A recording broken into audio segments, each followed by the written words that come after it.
That's Ayla Brooke and the Soundmen from their album Desolation Sounds, Fallen Tree Records. What a thrill it was to be able to introduce them earlier this week on stage. Good to see live music back, people gathering together, real talkers.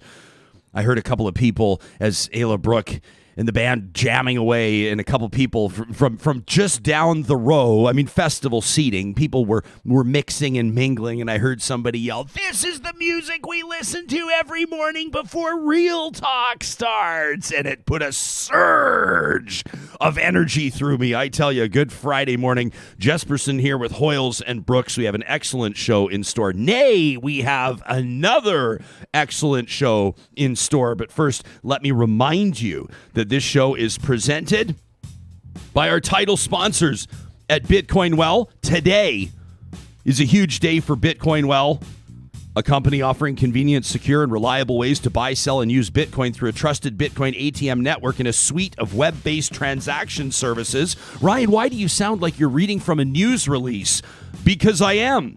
Directly from Yahoo Finance. Yahoo Finance letting the world know that effective at the opening of markets today, in other words, just a short time ago, the common shares of Bitcoin Well will commence trading on the TSX Venture Exchange. You're looking for the symbol BTCW. BTCW. Congratulations to our friends at Bitcoin Well. Real Talk starts right now. Here's Ryan Jesperson.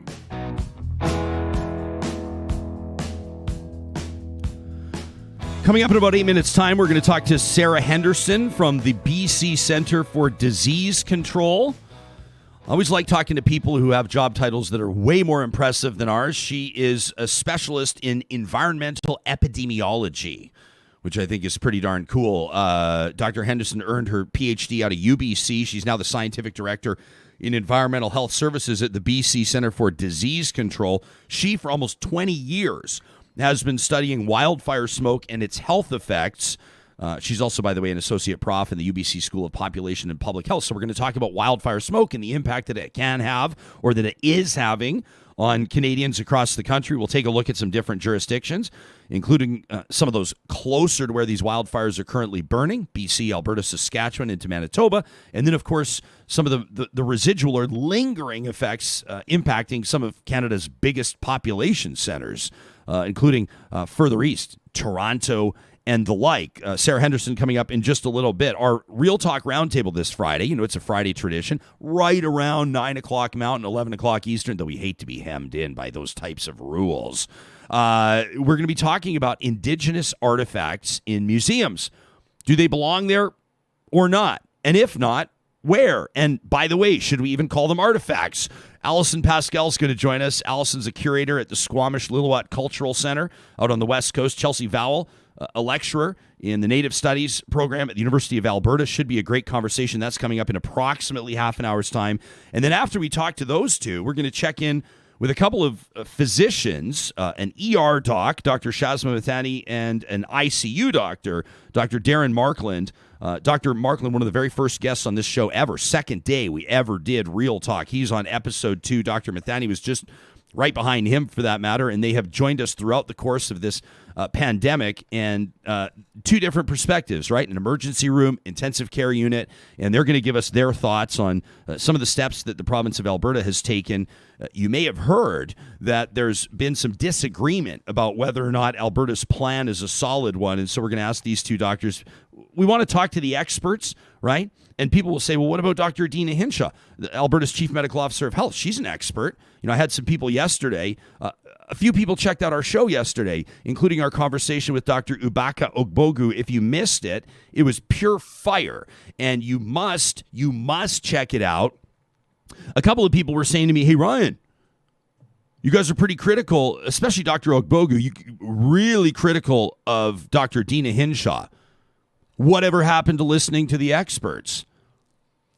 And I thought, you know, if you look around you and if you pay attention, like if you're on social media, for example, and if you're not, that's why we're happy to be here, because we will bring these voices from these social media platforms and blast them out, right? We'll broadcast them out and we'll have these conversations. We'll expand on the 280 character notes that people post on Twitter, if you look at the experts en masse, physicians, not just in Alberta, but healthcare professionals across the country right now are going, what is going on in Alberta? Like, it doesn't make sense. And it's not just real talk, and it's not just over-caffeinated lefties, that it's not just people that can't stand Premier Jason Kenney that are chiming in on this. I mean, if you take a look at yesterday, if you look at what the biggest broadcast outlets in the country were talking about, it's this story. And so we'll continue to stick on it. And, of course, a lot of times these conversations will rely a little bit on hindsight. And so we won't know the real impact of some of these decisions until weeks or even months from now. But at least right now, it makes sense to heed the warnings and to listen to the concerns and the reason behind the concerns from some of the smartest doctors across the country. Now, you know that we wrap up our broadcast week every week with something we call Trash Talk, and it's presented by the team at Local Waste. And, of course, we'll be getting into that. But I have a bit of a dilemma right now because, Sarah, when people send us an email, I mean, some folks have figured out, especially now when I say it, do I even want to do this? A lot of folks have figured out, especially if I reply to them and say, thanks for your email, or thanks for tuning in, or thanks for listening, or I really appreciate that, or please stop emailing me forever. They figured out that my email is ryan@ryanjesperson.com. They figured that out. People have figured that out. But what we strongly encourage you to do is to send emails to talk@ryanjesperson.com. That's the official email address of the show. And the reason why that's most important is because I lack a certain depth of organizational skill. And you, on the other hand, as our editorial producer, are quite strong in that department. That email address funnels to both of us. So I may have been hit with a bit of a double whammy yesterday with regards to email volume, but I think even you, I know with confidence, because I saw how many were sent to talk, I'm having a difficult time narrowing down, or I'm having a difficult time selecting, really, what's going to be in today's Trash Talk, because we were slammed with emails yesterday. Indeed. So some of these are written kind of in the tone of Trash Talk, but I'm thinking we can also probably just sprinkle them through the broadcast. Oh, right? I'd love that. Still leaving room for Trash Talk at the end. But if I don't, because some of these I'm going, I have to read these. Like, these are really great. I have to read these. And so, but if I do, Trash Talk's going to be 14 minutes. And you're not going to be able to talk by the My end of it. My voice is going to be shot. Now, we do have a long weekend coming. The show will be off air on Monday. We're going to celebrate with our families, take time to ourselves, get out and enjoy the great outdoors. Our next show is going to be Tuesday morning. So I would have that extra 24 hours to recover, but I digress. So we're going to sprinkle in some emails today. Love it. Including one coming up. I'm not going to read it right now, but there's a fellow by the name of Nolan. And I always like when people set context. You know, they say if you're great storytellers develop characters. You want to know the position from which someone is coming, right? The perspective from which someone writes. And Nolan opens, his subject line for his email, trying to make sense of public health decisions. And he opens, as an engineer. And I went, interesting. He ties the Alberta government's decision yesterday, the announcement Dr. Dina Hinshaw made 2 afternoons ago about basically, we're not talking no masks. We're talking like no contact tracing, no testing, no isolation if you're positive. A couple of my friends, by the way, think it's a great idea. One of them particularly smart. And so I'm going to put his questions. He's going to me, hey, Jesperson, how do you think we're ever going to achieve herd immunity if we don't do this? It's time to do this. And I said, I'll tell you what, pal, instead of me trying to pretend like I'm an epidemiologist, which I'm not, I'll put your question in front of the 2 doctors for them to go up one side and down the other. So that'll be coming up later in the show. But Nolan writes in, he says, as an engineer, and he compares the announcement made about Alberta and Alberta's new approach to, moving on to the Miami condo collapse. And it's a really interesting email. So that's coming up in just a little bit. So we got a lot of ground to cover on the show today. I also wanted to remind you that there's a big event coming up here in Edmonton. You know, this Edmonton World Triathlon, we're really excited to be part of this. You can check it out online at edmonton.triathlon.org. Of course, the Olympic Games are on right now. And you're going, well, how is this going to overlap, or how is this going to work when the World Triathlon Championship Finals touch down in Edmonton August 20th to 22nd? Well, get this, a ton of the Olympic athletes, many of the athletes that have competed in Tokyo's Olympics will be heading to Alberta's capital city to compete. It is the pinnacle international triathlon event. And Edmonton is one of 3 cities around the world to have held these world championships 3 different times. It's one of the reasons why Edmonton is known as Canada's triathlon city. Did you guys know that Edmonton has produced more Olympians than any other city in Canada? What? Yeah, that's a fact. Edmonton has produced more Olympians than any other city in Canada. That's wild. Very cool. So the organizers are excited to announce they will be welcoming fans and spectators down to the park for elite races to cheer on the best triathletes in the world. That goes Saturday, August 21st. Now, they want to ensure safety and distancing. Somebody's got to do it. So they've set up a booking system.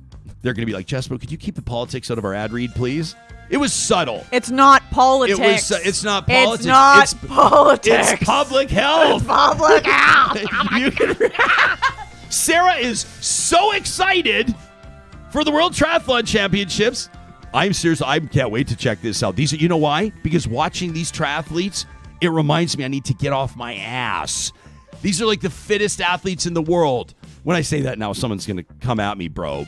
But if not the triathletes, who's more fit than a triathlete? Seriously. And like they can do it on the land, they can do it in the water. I'm like, if I got out of the water at the beginning, I'd be like so thankful I didn't drown. And then they're like, now you got to ride your bike. I'm like, okay. And then you get off your bike and your muscle spasms and you're about to fall. And they're like, and now it's time to start running. Oh, jeez. If you'd rather just watch, like me, you can register today at edmonton.triathlon.org. Edmonton.triathlon.org to book your free seats in the prime viewing area. It's the 2021 World Triathlon Championship Finals, August 20th through 22nd at Horlack Park in beautiful Edmonton, Alberta. This is actually a pretty perfect segue, isn't it? Because you think of all the huffing and puffing, and you think of what these athletes are going to be working through. You think of all of the health concerns that come with these wildfires. Now, of course, you've still got about 3 weeks until this happens, and a lot can happen in 3 weeks. But what do we really know about the impact that wildfires, in particular wildfire smoke, have on our bodies, have on our populations in our cities and our rural areas? Dr. Sarah Henderson is Scientific Director in Environmental Health Services at the BC Centre for Disease Control. She's been studying exactly what we're talking about for almost 20 years. She's also an associate professor in UBC's School of Population and Public Health. Doctor, welcome to Real Talk. Thanks for making time for us. Yeah, good morning, Ryan. Thanks for having me. Yeah, I look out our windows some mornings, or, typically if we're even sleeping with the windows open, you wake up and as you're laying in bed, you can smell it. It smells like 5 or 6 neighbors are having campfires all at the same time. This has kind of been the story of the last few weeks. What did it look like, feel like, smell like in your neck of the woods this morning? Well, I'm coming to you from Vancouver, and we haven't actually had a lot of smoke in our region this year. In other years, we've definitely had periods where smoke comes in from all over the place, but we've been lucky so far. So this is, you count your blessings to a certain degree, but we know that, across the country, in particular Western Canada, this has been a real issue. For starters, to set the scene here, do you think most people are aware? Do you think most people think about personal health impacts of wildfires? It's a really good question. I hear a lot of the time, oh, it's natural, it can't be bad for me. So I think there's a lot of perception that if it's natural fuels that are burning, the air pollution can't be harmful. I think that's changing more and more over time, especially as we have more fires and more big smoke events. But I am sometimes concerned that people don't take it seriously enough.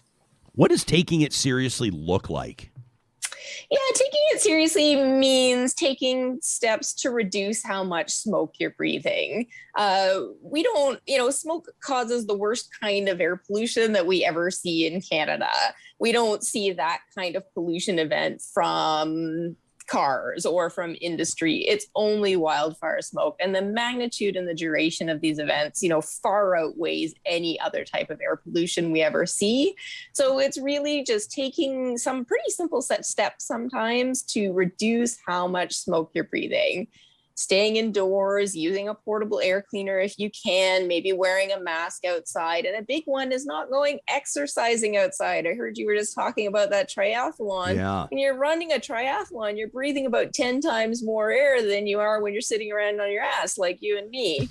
So, you're 10 times more exposed than you would be. Yeah. And you know what? And I can think back a couple of weeks ago, it's pretty bad. I mean, obviously, I only have the perspective of the city where I am. But in Edmonton a couple of weeks ago, we're out on the golf course. And I'll be honest, like at the end of the day, my clothes smelled like I'd been sitting around a campfire. And it kind of occurred to me. I was like, have we had this kind of a passive pollution over the past 4 or 5 hours that we were outside? I mean, should we have even been out there? Are you saying that people should make alterations to their plans? I'm saying take some simple measures. You can't stop living your life because it's smoky outside. And certainly people live in cities that are highly polluted all over the world, and they go about their daily lives. The key thing is to be aware that the smoke can affect your health, especially if you have pre-existing conditions such as asthma or COPD or heart disease. That smoke may be harder for you and you may have more severe health impacts because of it. Otherwise, listen to your body. If you're out on the golf course and you're having a good day and you're feeling fine, you're probably okay. Should people wear, I mean, we've kind of, in a way, at least many people, I think, have normalized mask wearing. And I'm not talking about cloth masks, but people that have worn like N95s, a lot of people, I think, would have more of them or would feel more regular walking around with them than they would have a couple of years ago. When wildfire smoke is particularly heavy, would you recommend wearing like an N95 mask out and about? I do recommend it if you're finding that the smoke is getting to you, with the caveat that wearing a respirator like that can make breathing a little bit more labored. So if you find that you're wearing a respirator and you're having difficulty catching your breath, it's actually better to take the respirator off. So again, it really kind of comes down to your personal response to the smoke. But if you're wearing a respirator like an N95 or a KN95 or the new CAN95 standards, and these are way more widely available now than they were at the beginning of COVID, as long as that respirator is well fitted, meaning that the air you're breathing is going through the material of the mask and not around the material of the mask, it can offer very good protection from the particles in the smoke. But there's also gases in there that the respirator may not protect you against. Fair enough. Can you, when you say that the wildfire smoke is the worst kind of pollution, can you take us into this and help us laypersons understand what you mean, or what would go into understanding that? So wildfire smoke, first of all, it's a really complex form of air pollution, and it's very dynamic. Your car sort of emits the same thing all of the time. A wildfire, it really depends how hot the fire is burning, what materials it's burning, whether it's burnt into the interface, and, anthropogenic building materials are also burning, and the weather, what the weather is doing. The thing we concerned about the most is called fine particulate matter, or PM 2.5. Now, under normal circumstances in Canada on a normal day, the PM 2.5 almost all the way across the country would be less than 15 micrograms per meter cubed. When it gets smoky, we can easily see 150 micrograms per meter cubed, sometimes 300 micrograms per meter cubed. So the air quality is 10 or 20 times worse than it normally is, with the caveat that we normally have excellent air quality in Canada. Does it matter in the context of air quality? And I mean, these scenarios are somewhat more rare. I mean, I think of the devastation that the community of Lytton experienced. I think of, for example, the 2,500 or so structures that were burned to the ground when Fort McMurray experienced its wildfire. We've seen that in Slave Lake and other Canadian communities. When you have like houses, building materials, insulation, shingles, glue, I mean, all the other stuff that's burning there, does that make a difference with regards to air quality, or are we splitting hairs here? It's a bit of both. Yes, that makes a big difference. Those materials are going to create a more toxic kind of smoke than wildland fuels alone. On the other hand, usually when we have these severe wildfires, there's hundreds of thousands of acres of wildland that may be burned. So the smoke generated by the wildland will still be a far greater amount than the smoke generated by those anthropogenic materials. But we do need to be extra concerned when we know that buildings are burning and plastics are burning, because the smoke will be different. Are we talking, I suspect that you may just say both, but are we talking about human beings at risk of short or longer term health impacts here? Yeah, it's an excellent question. So the short-term health impacts we know are there. We see that there's, a huge increase in the number of people who go to the emergency room for respiratory concerns, a smaller increase in the number of people who go to the emergency room for severe cardiovascular events, such as a heart attack or out-of-hospital cardiac arrest. So we definitely know that these things happen when it gets really smoky, on top of all of the runny eyes, headache, scratchy throat, things you wouldn't actually seek healthcare attention for, but they do annoy you and, make you feel less good than you would on a normal day. In the longer term, we don't know that much, but there's a few things we need to be concerned about. First of all, say you have a degenerative condition such as COPD. Maybe that smoke, if there's a lot of it in the summer, is going to degenerate your condition faster than it would have gone if the smoke hadn't have been there. So we certainly concerned about people with these chronic conditions. They may take a real hit during these smoky periods.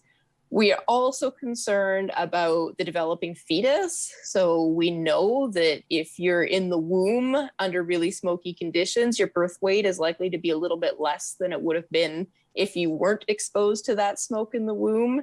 There may be an increased risk of preterm birth. And that has kind of lifelong health implications. We also need to be really concerned about infants and children whose lungs are still developing.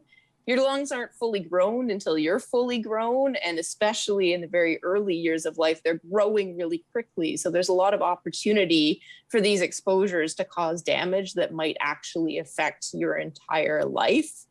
Finally, we know, if you live in a really polluted city, you are at higher risk of developing a chronic disease, and you're going to have a shorter life expectancy than if you live in a clean city. That's a little bit different, because if you live in a really polluted city, you're exposed to that pollution day in, day out, year in, year out. When we have wildfire smoke, we have the kind of big events, and then we get a few months, or hopefully several months, and maybe a couple of years between big events to recover. So we're not really sure that what we know about urban air pollution carries over for smoke pollution. Would it make a difference, or does it matter? Or let me rephrase, how significant is it, a child, a fetus in utero? Are we talking first trimester, second trimester, third trimester? Is there an implication with regards to the stage of development and the susceptibility to impact from wildfire smoke? There seems to be, but not enough research yet to say that with certainty. So any exposure during pregnancy is something you want to try to protect yourself from, but it does seem that it's possible that the earlier exposures may have a bigger impact. We just need more research in this area. We're doing a big study in BC looking at all of the infants who were in utero during the really severe 2017 and 2018 wildfire seasons, because that's going to give us some really good information. We'll be looking at about 180,000 infants. Wow. You're taking part in that study? Yeah, I'm leading that study. You're leading that study. How can I ask? Yeah. How did that? I just find that really fascinating. How did that get on your radar? There was a study out of California in the 2003 wildfire season, which was also a severe wildfire season here, that showed these detriments to birth weight. There's been a few other studies around the world that kind of showed that, these exposures while developing may have consequences. And I just thought, we have amazing data in British Columbia and often throughout Canada, because we have a public healthcare system. I can take, these big administrative databases and say, okay, you were exposed to smoke when you were in utero. Did you get more antibiotic prescriptions in your first couple of years of life? Did you have to go to the doctor more for respiratory considerations? Was your birth weight lower than we would expect it to be? And those data systems really just facilitate the ability to do this kind of large scale research. Doctor, what about the firefighters? Yeah, that's a really good question. Firefighters are, a little bit different from the general population. They tend to be very good shape and very healthy, which means that they can be more resilient to the exposures. Having said that, they're also really more exposed. Yeah. They're much closer to the fires. They're breathing very hard because they're working in, full protective equipment, and that's heavy. So it's very tough work. And in many cases, they do it summer after summer. So we know from like structural firefighters, that's a risky job. The smoke exposure from structural firefighting definitely has health effects and chronic health effects for that population. I think we're turning more attention now to wildland firefighters to see, whether those health effects are similar for them as for structural firefighters. I don't want to go off on a tangent, but I know you can go here with me. I've had some insight just at a, sort of like at a general level from friends of mine who work not as wildland firefighters, though they have been deployed. When Slave Lake burned, when Fort McMurray burned, they've been assigned there, but typically they're working in the big cities, in the metropolitan centers. And I've gained more of an understanding of, how after a fire they come back and their bunker gear, right, all the fireproof stuff they wear, the coats and the pants and the gloves and everything else, gets hosed down because it's toxic. I mean, it's covered in toxic type stuff. And they've explained to me how I didn't even know this. You think of some of the traditions, though, of firefighting, and we think of some of the iconic imagery.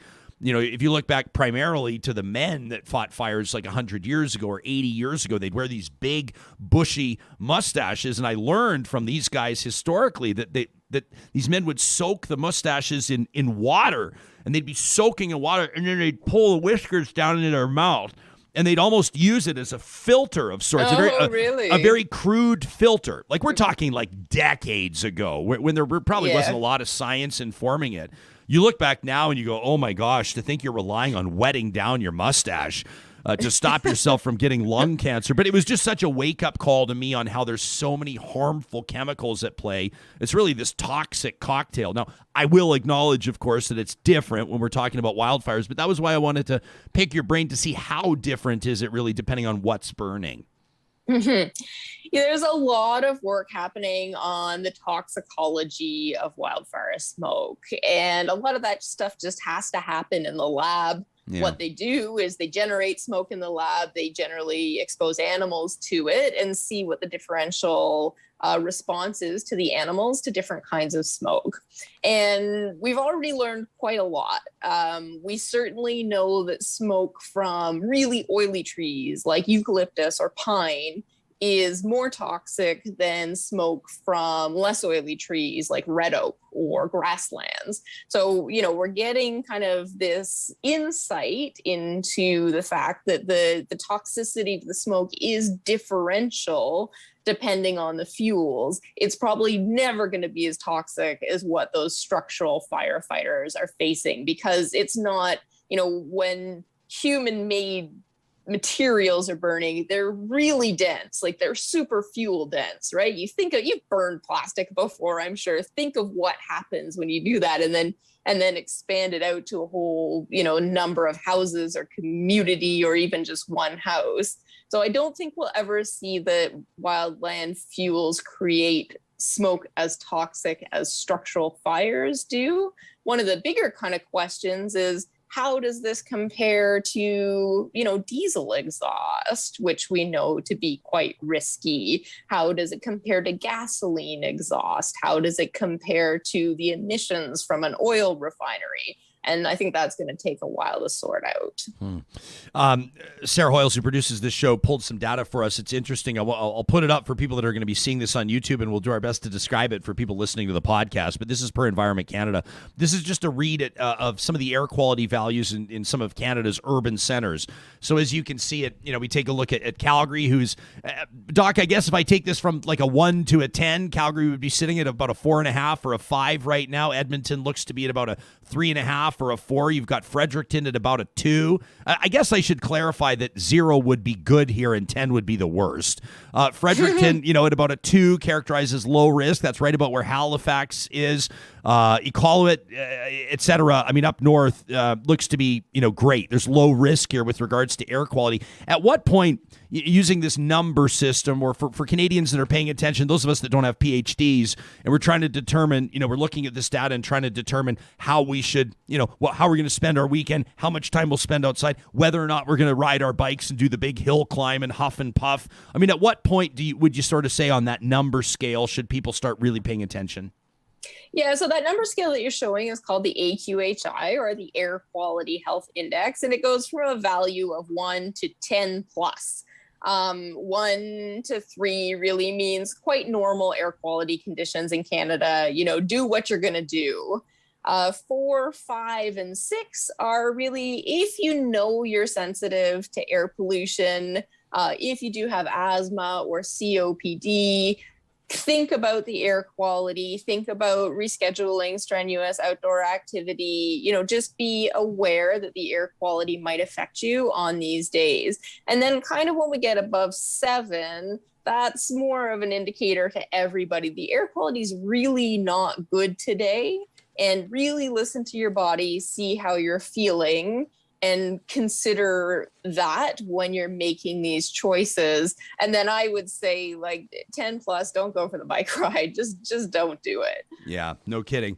That's all I needed to hear, Doctor. No exercise this weekend for me, I promise you. I'm glad to give you that excuse.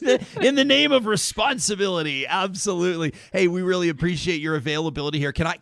I'm just curious I'm just reading your CV here and how your career's gone. And I'm just particularly interested because I'm about to read an email from an engineer, and he's talking about the perspective of an engineer on public health decisions. And I note that you started your career working as an environmental engineer. You were working on pollution abatement and control, but then you switched your focus, earning your PhD out of UBC about 12 years ago in environmental epidemiology when you first became interested in the public health consequences of engineering decisions, which it caught my interest. What happened there? What was that light bulb moment for you?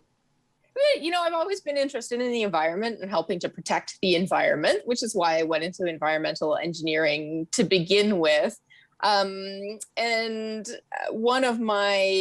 I was doing some work abroad, and I came back and I got a job at UBC just to make some money because I didn't make a lot of money abroad. And it was looking at emissions from an oil refinery and how they affected the local community. And I'd been hired for the study because I had that background in engineering, and I was able to kind of understand the processes that were causing the pollution. But I got really interested in this idea that the pollution, I was always working to abate and control and to keep within permitting limits, was actually affecting the health of people. We never talked about that in my engineering training at all. I mean, we talked about how to stay within permit levels. So it just really shifted my thinking about pollution and the environment, and I decided to start tackling it from a different direction. Interesting stuff. It was just about a month and a half ago, I guess, just a little bit more than that there was an alliance of oil sands producers. And I think this was based in part by the Prime Minister's plan, Canada's carbon tax. The price on carbon is obviously going to rise pretty steep to position the country for carbon neutral status by 2050. And at the beginning of June, it was the second week of June, that Canadian Natural Resources, Cenovus, Imperial, MEG Energy, and Suncor, I mean, these are the giants of industry in Alberta's oil sands, announced that they're forming this alliance to achieve net zero greenhouse gas emissions from their operations by 2050. We talked to energy journalist Markham Hislop about this last week, and in his piece, his op-ed, he detailed for us, he said that's not enough. And he talked about some of the other things that he thinks that the oil sands producers need to do or need to prioritize. Do you have any thoughts, or do you have anything specific? Or when that announcement was made, I would imagine it was on your radar to a certain degree. A positive step, I would imagine that at least people are talking about this, regardless of what's motivating them to get there. But I'd be curious for your thoughts on it. Yeah, I did hear about this. I didn't, spend too much time looking into it. But yeah, I agree with you. It is a positive step. One of the things about these wildfires that we've been seeing across Western Canada for the past decade is we know that the changing climate is really contributing to these fires, along with, the history of forest management in the country and all that. But the climate is really driving some of these intense fires, that heat dome that hit us all earlier in the summer. And, these kinds of alliances are the only thing that's going to move the needle forward and to start getting us out of this. So, maybe it doesn't go far enough, but it's certainly a step in the right direction, is always a step in the right direction. Yeah, well said. Dr. Sarah Henderson, BC Centre for Disease Control, University of British Columbia as well. Thanks for your time. It's nice to connect with you. Yeah, thanks, Brian. Have a good day. You bet. You as well. I'm going to get to a couple of emails in just a moment, and your thoughts on what's been going on here. You know what I realized? And no wonder my morning felt somewhat incomplete. Typically, I have our broadcast up, our live YouTube stream open on my screen. And I've just realized I felt this void, and I wasn't sure what it was. And I realized I hadn't even checked the live chat yet. What? What is even going on? What is wrong with me? Somebody has a case of the... No, wait a minute. A case of the Fridays. You're probably right. 1 foot out the door on a long weekend. No, I'm here for the whole show, everyone, and we hope that you are too. But I'd be curious to know where you're at on this. And, for example, Deborah writes, she says, yesterday I fell asleep in the afternoon. I woke up coughing. The window was open. The smoke had moved in. That was me a couple of weeks ago. We fell asleep with the window open and woke up in the morning. It was just like, wow. I mean, like for a split second, when you're still in the haze of waking up, it's like something's on fire, right? There's a fire somewhere. And then, of course, you realize, no, man, that's just heavy wildfire smoke. I want to get to Engineer Nolan's email in just a second. But first, I wanted to remind you at altastorage.ca, you'll be able to book your move with Edmonton's #1 portable storage and moving service. The team at Alta Moving and Storage, they're Albertans. They have families and friends that depend on them. And when it comes to moving, you can depend on them too. They're trustworthy. They take pride in their dependability, and they're knowledgeable when it comes to finding moving solutions that fit your unique situation and your budget. That includes these pod-style moving containers. Gone are the days of the big 18-wheel moving truck sitting outside your house, hurrying you, rushing you through the process. It's not going to do anything to dial back the stress you're already feeling when it comes to moving. They take care of as much as you need when you need it. They're Albertans.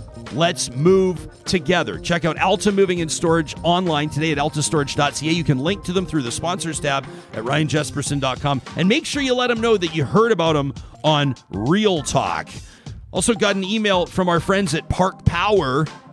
You know what I love about Park Power is that when we get an email from them, we're getting it from the owner of the company. They're not small, but they have that small business vibe to them. I honestly, if you don't follow them on Instagram, I know I keep pumping their Instagram, but they're a great follow.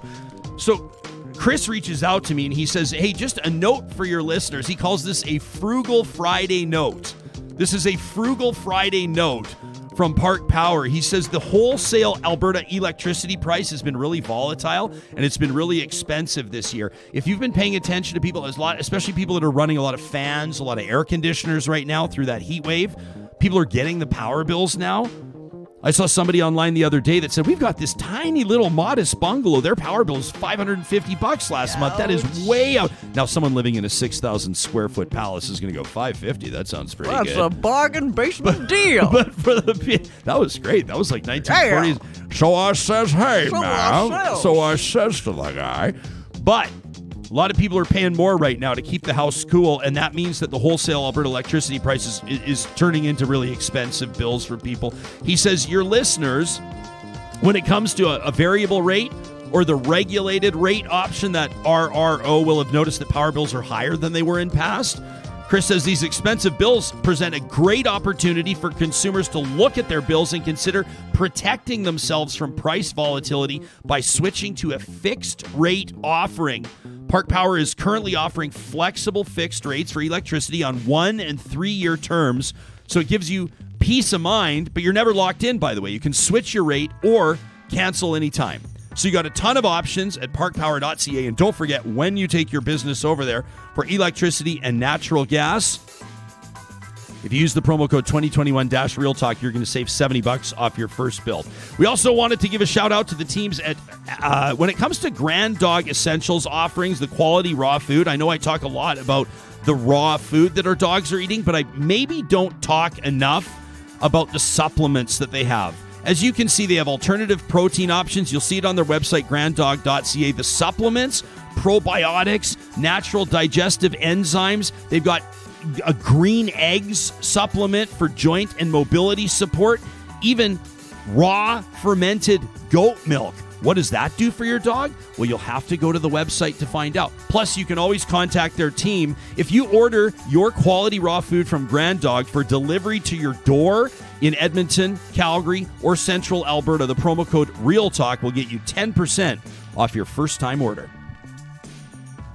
We're going to be talking about Indigenous artifacts in museums coming up a little bit later on in the broadcast. Also want to leave some time to get to some of the emails that you've been sending us this week, including yesterday, a flood of them, including this one from Nolan.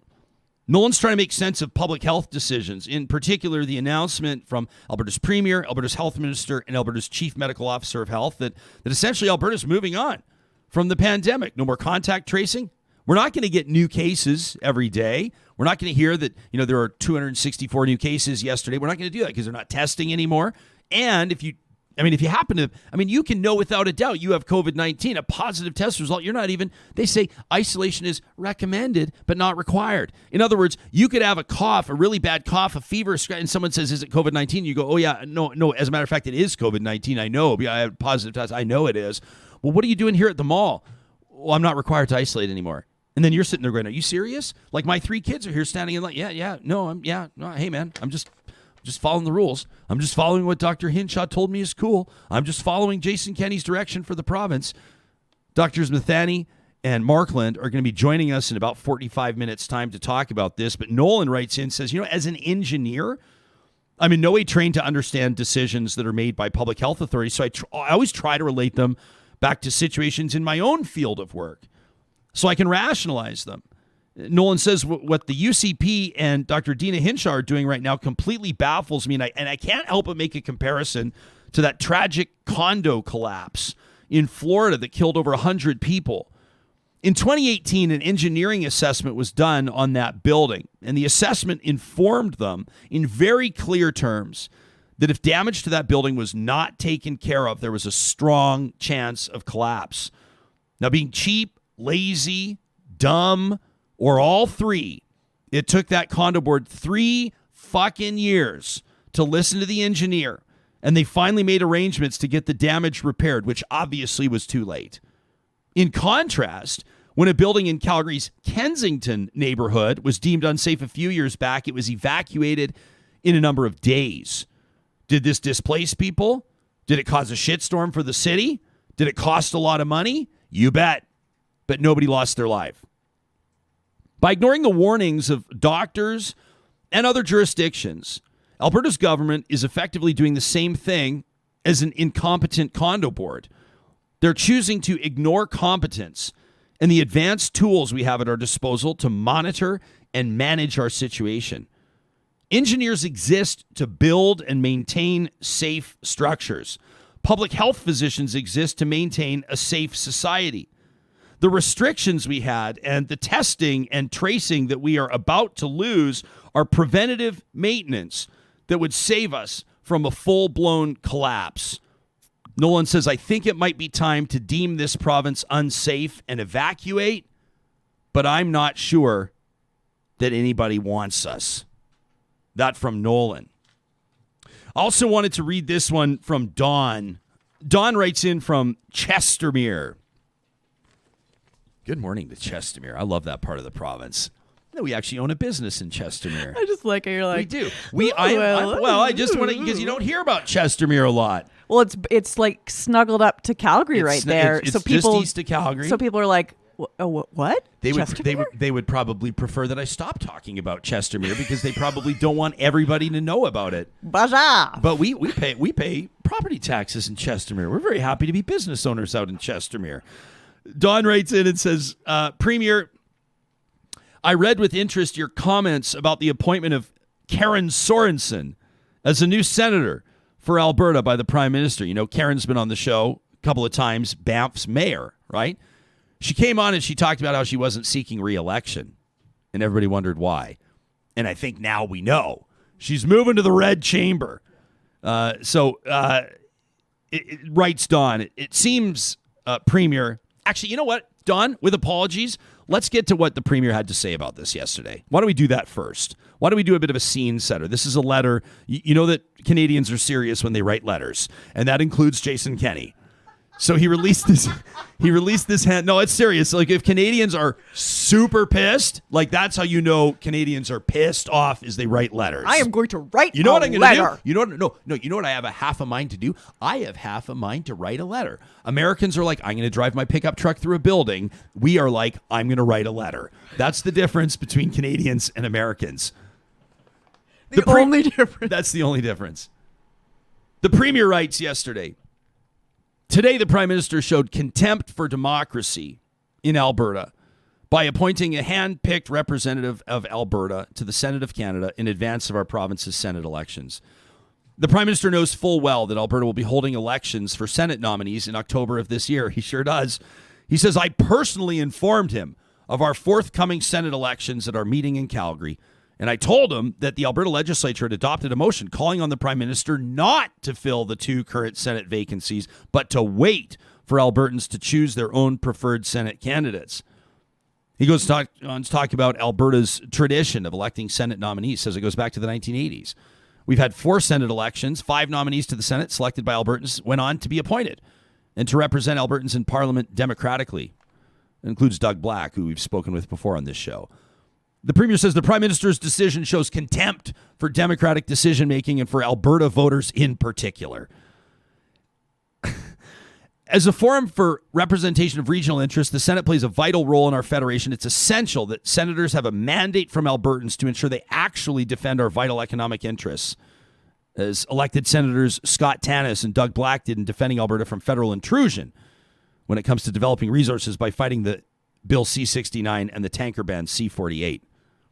You notice that the Premier in this letter capitalizes. He calls it the No More Pipelines Law, and he capitalizes like capital N, no, capital M, more, capital P, pipelines. It's important for people like me to remind you that that is not what the bill is called. Just because a couple of the Premier's issues managers have started to apply and affix their own names to federal bills doesn't make them so. That's not the name of the bill. And don't let anybody fool you or gaslight you or trick you into believing that that's what it was called. Concludes Alberta's Premier, sadly, the Prime Minister's decision to snub his nose at Alberta's democratic tradition is part of a pattern of flippantly disregarding our province's demands for a fair deal in the Canadian Federation and the desire of Albertans for democratic accountability. And then he signs it off, Jason Kenney. It's hard to imagine why the Prime Minister wouldn't give a flying fuck what Jason Kenney thinks about anything, isn't it? The way that Kenney is just so diplomatic and respectful. Decorum, really. What I would have loved to know is like what's going, like Justin Trudeau, and I'm not a huge Trudeau guy. It's funny because this is what the Premier will try to paint me as or anybody else, right? Is if you point out how ridiculous Jason Kenney is in dealing with other people and how there's no way he would understand how to work with others or actually use diplomacy to achieve or further Alberta's interests, right? He just picks fights. He's really great at being a prick. And when you take a look at this, and I just wonder, so like the prime minister's got this he kind of has this pursed lip kind of a look that he just sits there and he smiles, and you see it. You saw it when he would shake hands with Donald Trump. You see it when he meets with Jason Kenney, right? That look. And I can imagine that when Jason Kenney writes, I personally informed the prime minister about this, right? And I told him that, and I demanded this. You ever wonder if maybe there was even more resolve for the prime minister to appoint a senator because of how Jason Kenney handles the situation? Did that ever occur to anybody? Back to Don's email. Premier, I read with interest your comments about the appointment of Karen Sorensen, Banff's mayor, as a new senator for Alberta. It seems you feel that the prime minister's actions are an affront to democracy. It seems to me that in the Canadian Constitution, the prime minister has the right to appoint whomever they wish in Senate. And from a nonpartisan view, the prime minister was perfectly within his authority to appoint Ms. Sorensen. Your comment, Premier, from my perspective, reeks of hypocrisy. And quite frankly, the actions of your government are an affront to democracy. He says, just off the top of my head, your use of omnibus bills ramming through packages of legislation in hurried fashion, although legal, are an affront to democracy.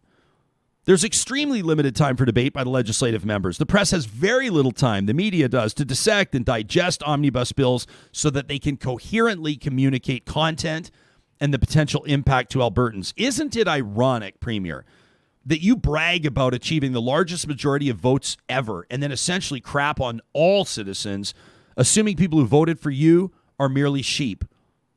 A second obvious practice was using the pandemic as an excuse to limit debate and discussion, to boil things down to committees. In addition, the actual number of days in debate and sitting, extremely limited. In my mind, with what you and your cabinet are being paid, you should have been in session all summer to ensure the practice of real democracy.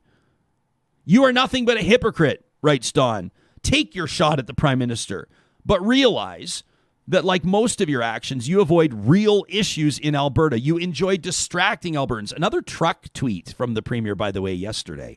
Another tweet about trucks yesterday by the Premier. Don says you're distracting Albertans with political theater. Your referendums essentially are a waste of money. Equalization as it stands, to which you designed and agreed to, will not change. And regarding daylight savings time, you may recall WestJet, your good friends, got pretty uptight with potential changes to daylight savings times just a short while ago. My, how we forget. An affront to democracy? Premier, look in the mirror. That from Don in Chestermere. We're going to be talking about Indigenous artifacts and museums in just a moment. Of course, these conversations do not happen on this show without the amazing support of our partners, and that includes the team at Westworld Computers. This studio runs every morning because we've got the hardware and the horsepower to make it happen. That includes the iMac there on Sam's desk. It includes the MacBook Pros on Sarah's desk and mine, the iPad in front of me, the iPhone I'm on, and everything else. Not even to mention things. Sam's taught me to say really cool words like Thunder Dock. Thunderbolt Dock. Thunderbolt Dock. Yeah. That's why we have a technical producer.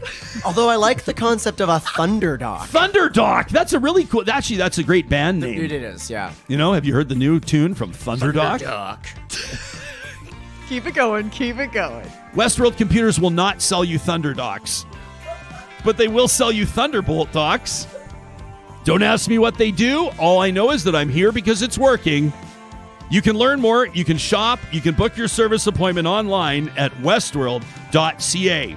If you're looking to get in the market, a new SUV, now's a great time to buy. The 2021 Jeep lineup looks absolutely fabulous, including that beautiful Grand Wagoneer. This is their re-entry into the luxury, full-size SUV market. If you're looking at an Escalade right now, hang tight. You want bang for buck, the Jeep Grand Wagoneer is upon us, plus the Grand Cherokee L. This is the first one with the third row of seating, essentially the 7-seat Grand Cherokee.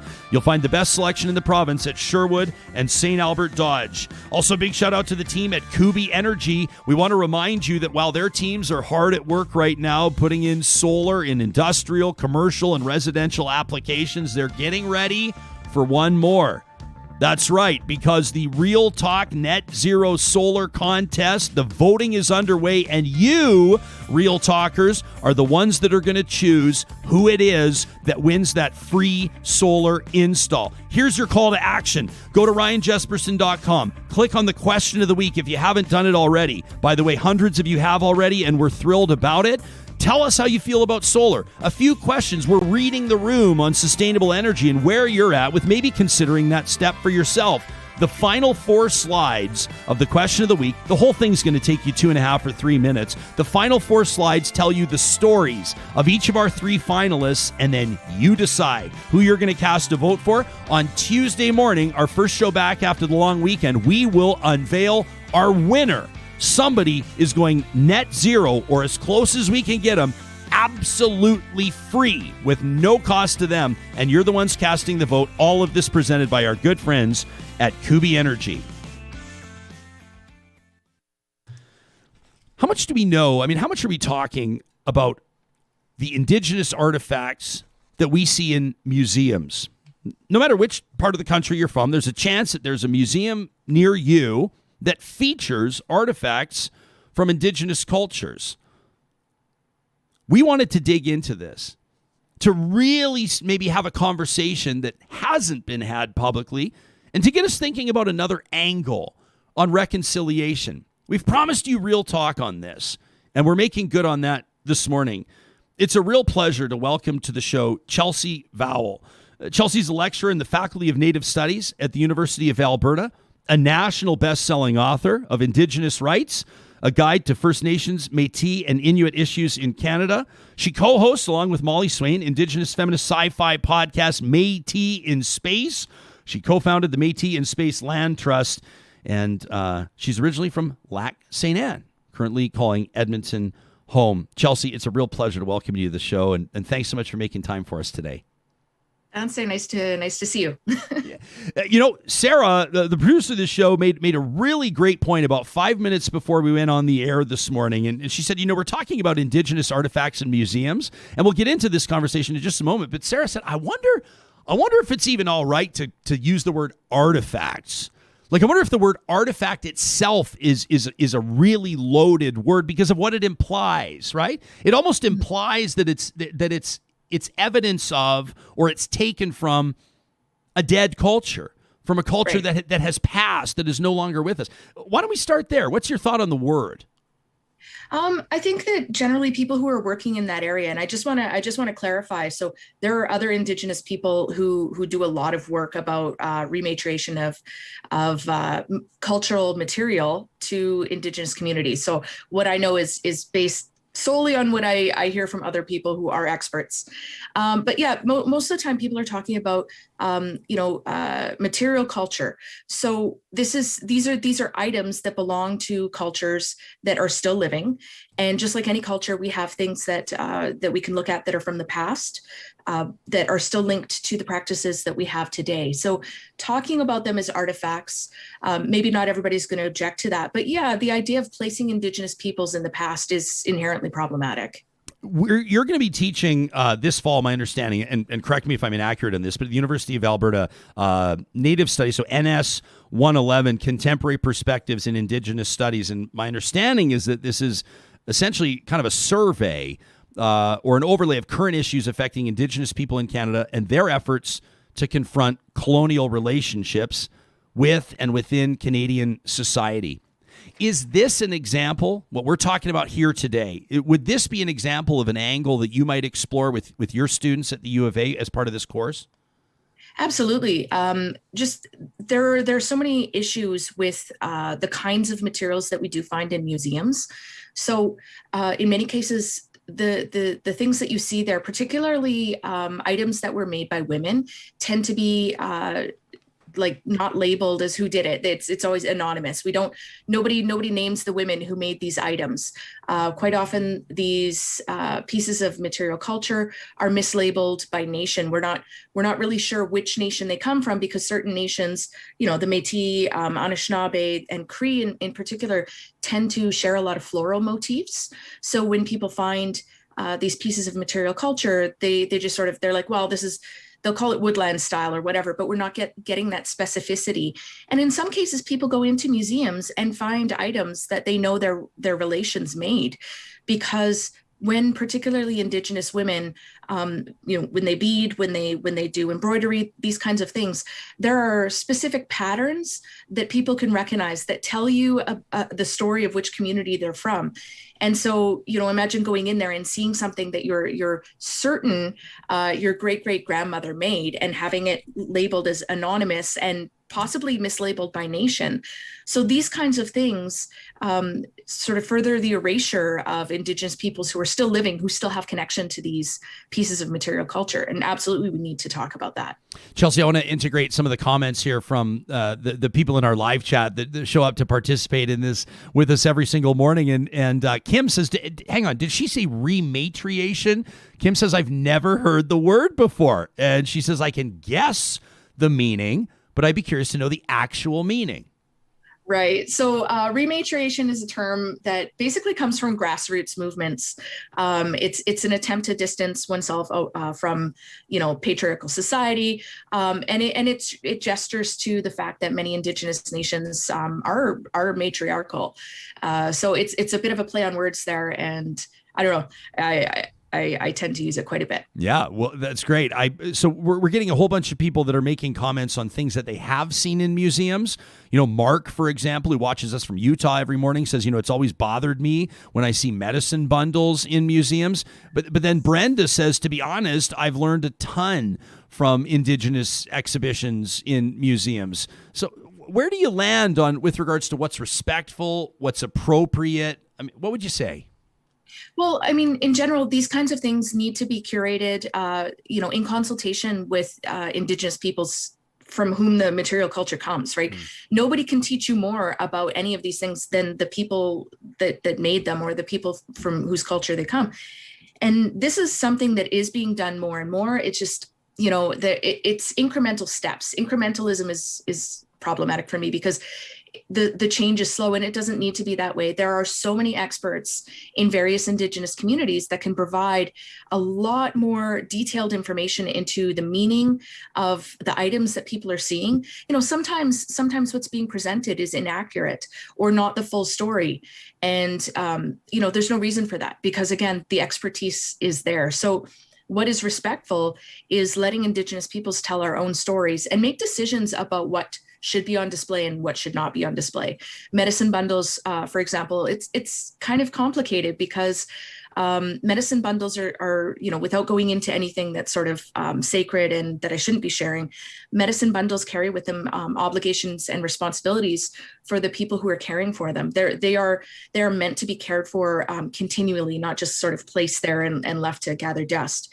And so who takes on that responsibility when those things are placed into museums? Are communities being given access to pay their respects and to fulfill their obligations or not? And some of those things, I know that there's, on the other hand, some people will say, well, just give everything back. But also that's not always appropriate. Sometimes, again, if you have an item that carries with it an obligation to care for it, you can't just throw it to the community and say, okay, now it's your problem.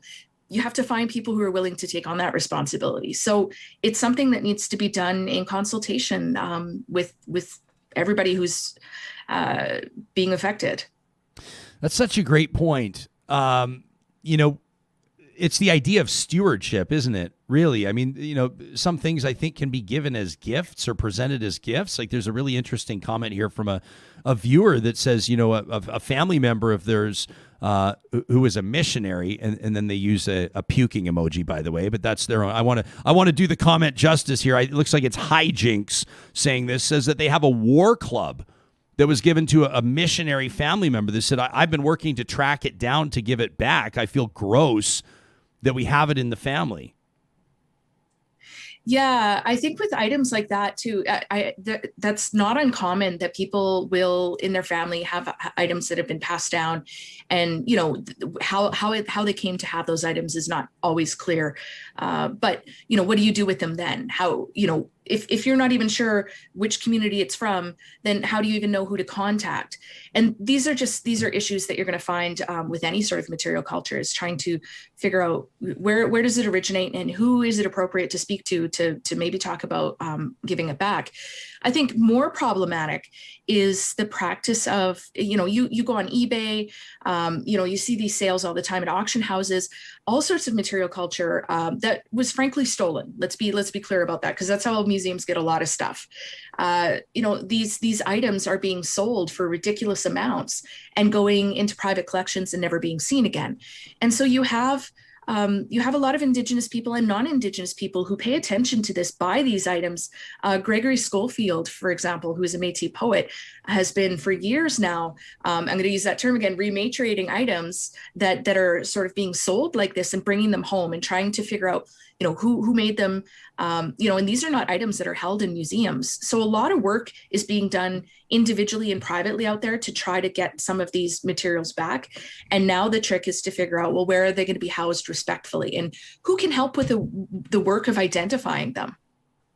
Do you see this being I think it's fair to say that, because I see it around me, and we receive emails from people that are saying this, that literally millions of Canadians now, along with Indigenous people in Canada, are saying we need to get serious about that. Like, there's been this, I don't know if you want to call it an awakening or whatever you want to call it, but over the past couple of months, since the end of May, that when that ground radar gave us the number 215 outside the former Kamloops Indian Residential School, and then subsequently, of course, there have been so many more punches to the gut, and I think that a lot of Canadians are feeling, if not shame, at the very least, an impetus to take meaningful action on reconciliation. Many Canadians are looking within and saying, why did I not feel the same awakening, for example, when the Truth and Reconciliation report came out, or when there were the calls to action, or like all of these things.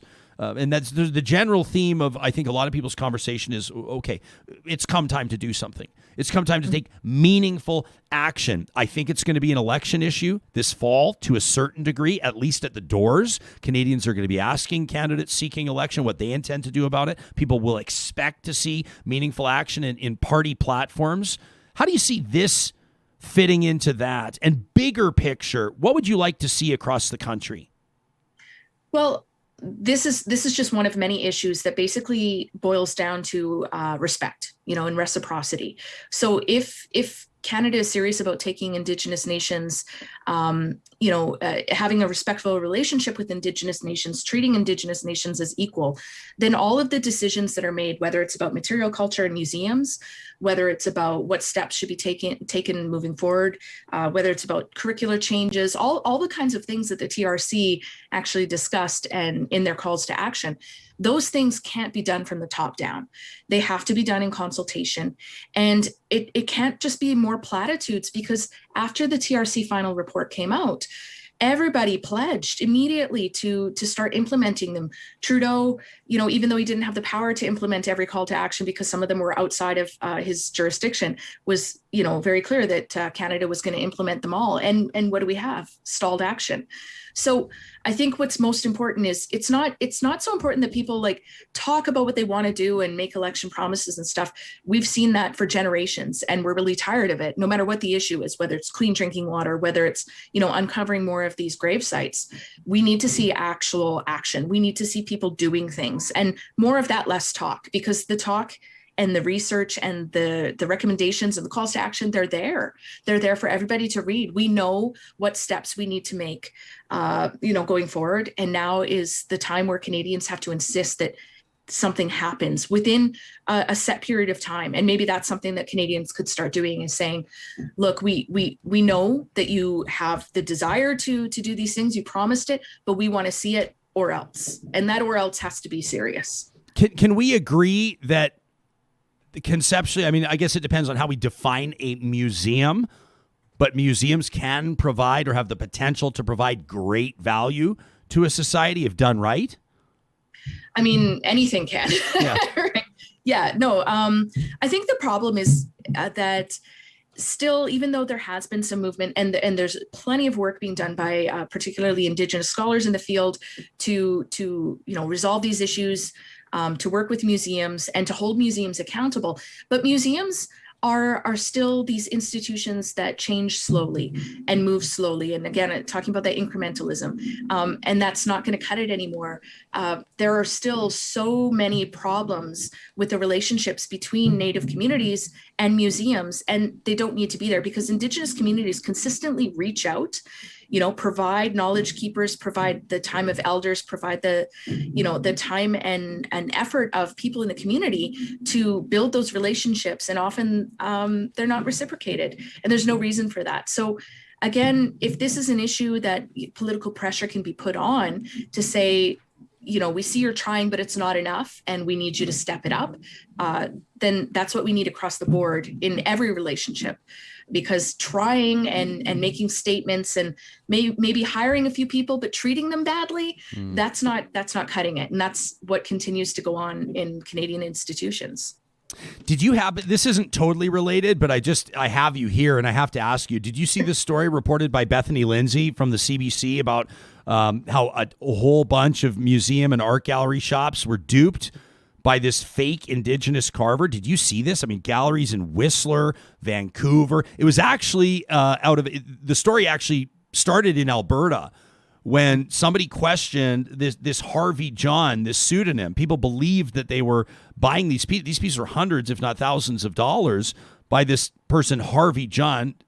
The person exists. They're not named Harvey John, and they're certainly not a Haida carver as they purported to be.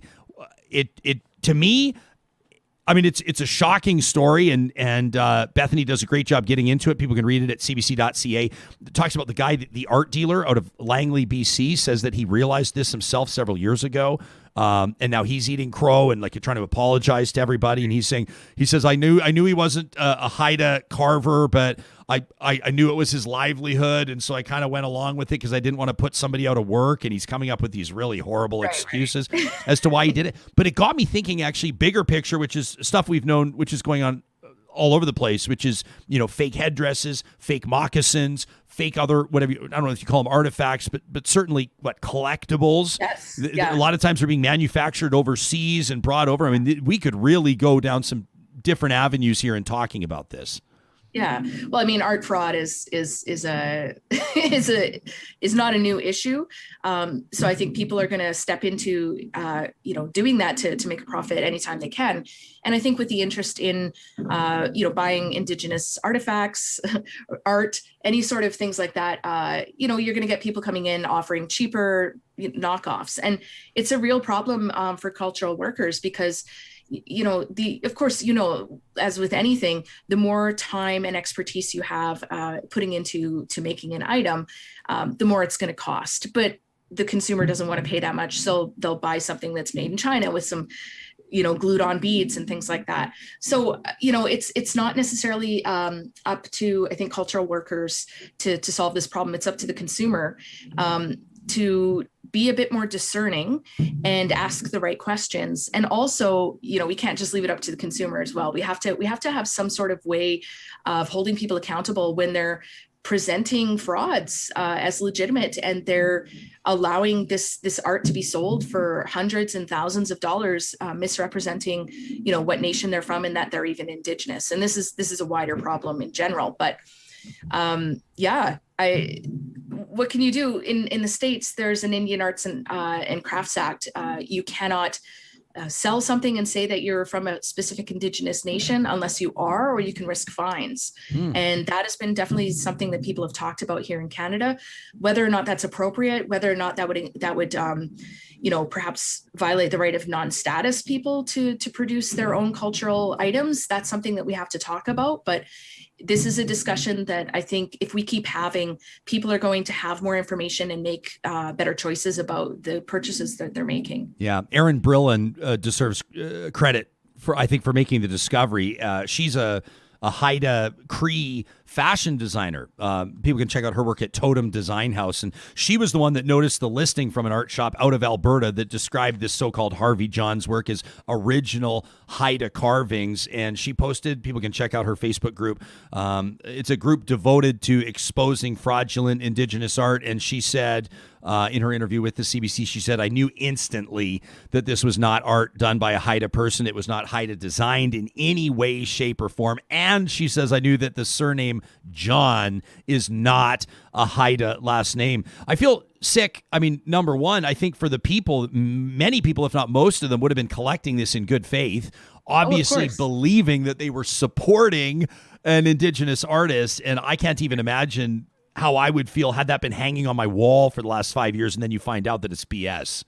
Right. And it does take money away from actual Indigenous artists. But here's the thing is people sort of forget how small our communities are, so I don't know why they think they can get away with it. And honestly, I think it's ignorance because, of course, if you are an expert in a particular style of art, it is going to take one glance. I mean, I would in no way say that I'm an expert in these things, but I can go into museums and I can tell even just roughly, where something comes from. Like this is Blackfoot versus Cree, versus, Dene. Those things are very obvious, even to a fairly untrained eye like mine. But if you're an expert, yeah, you're going to notice that.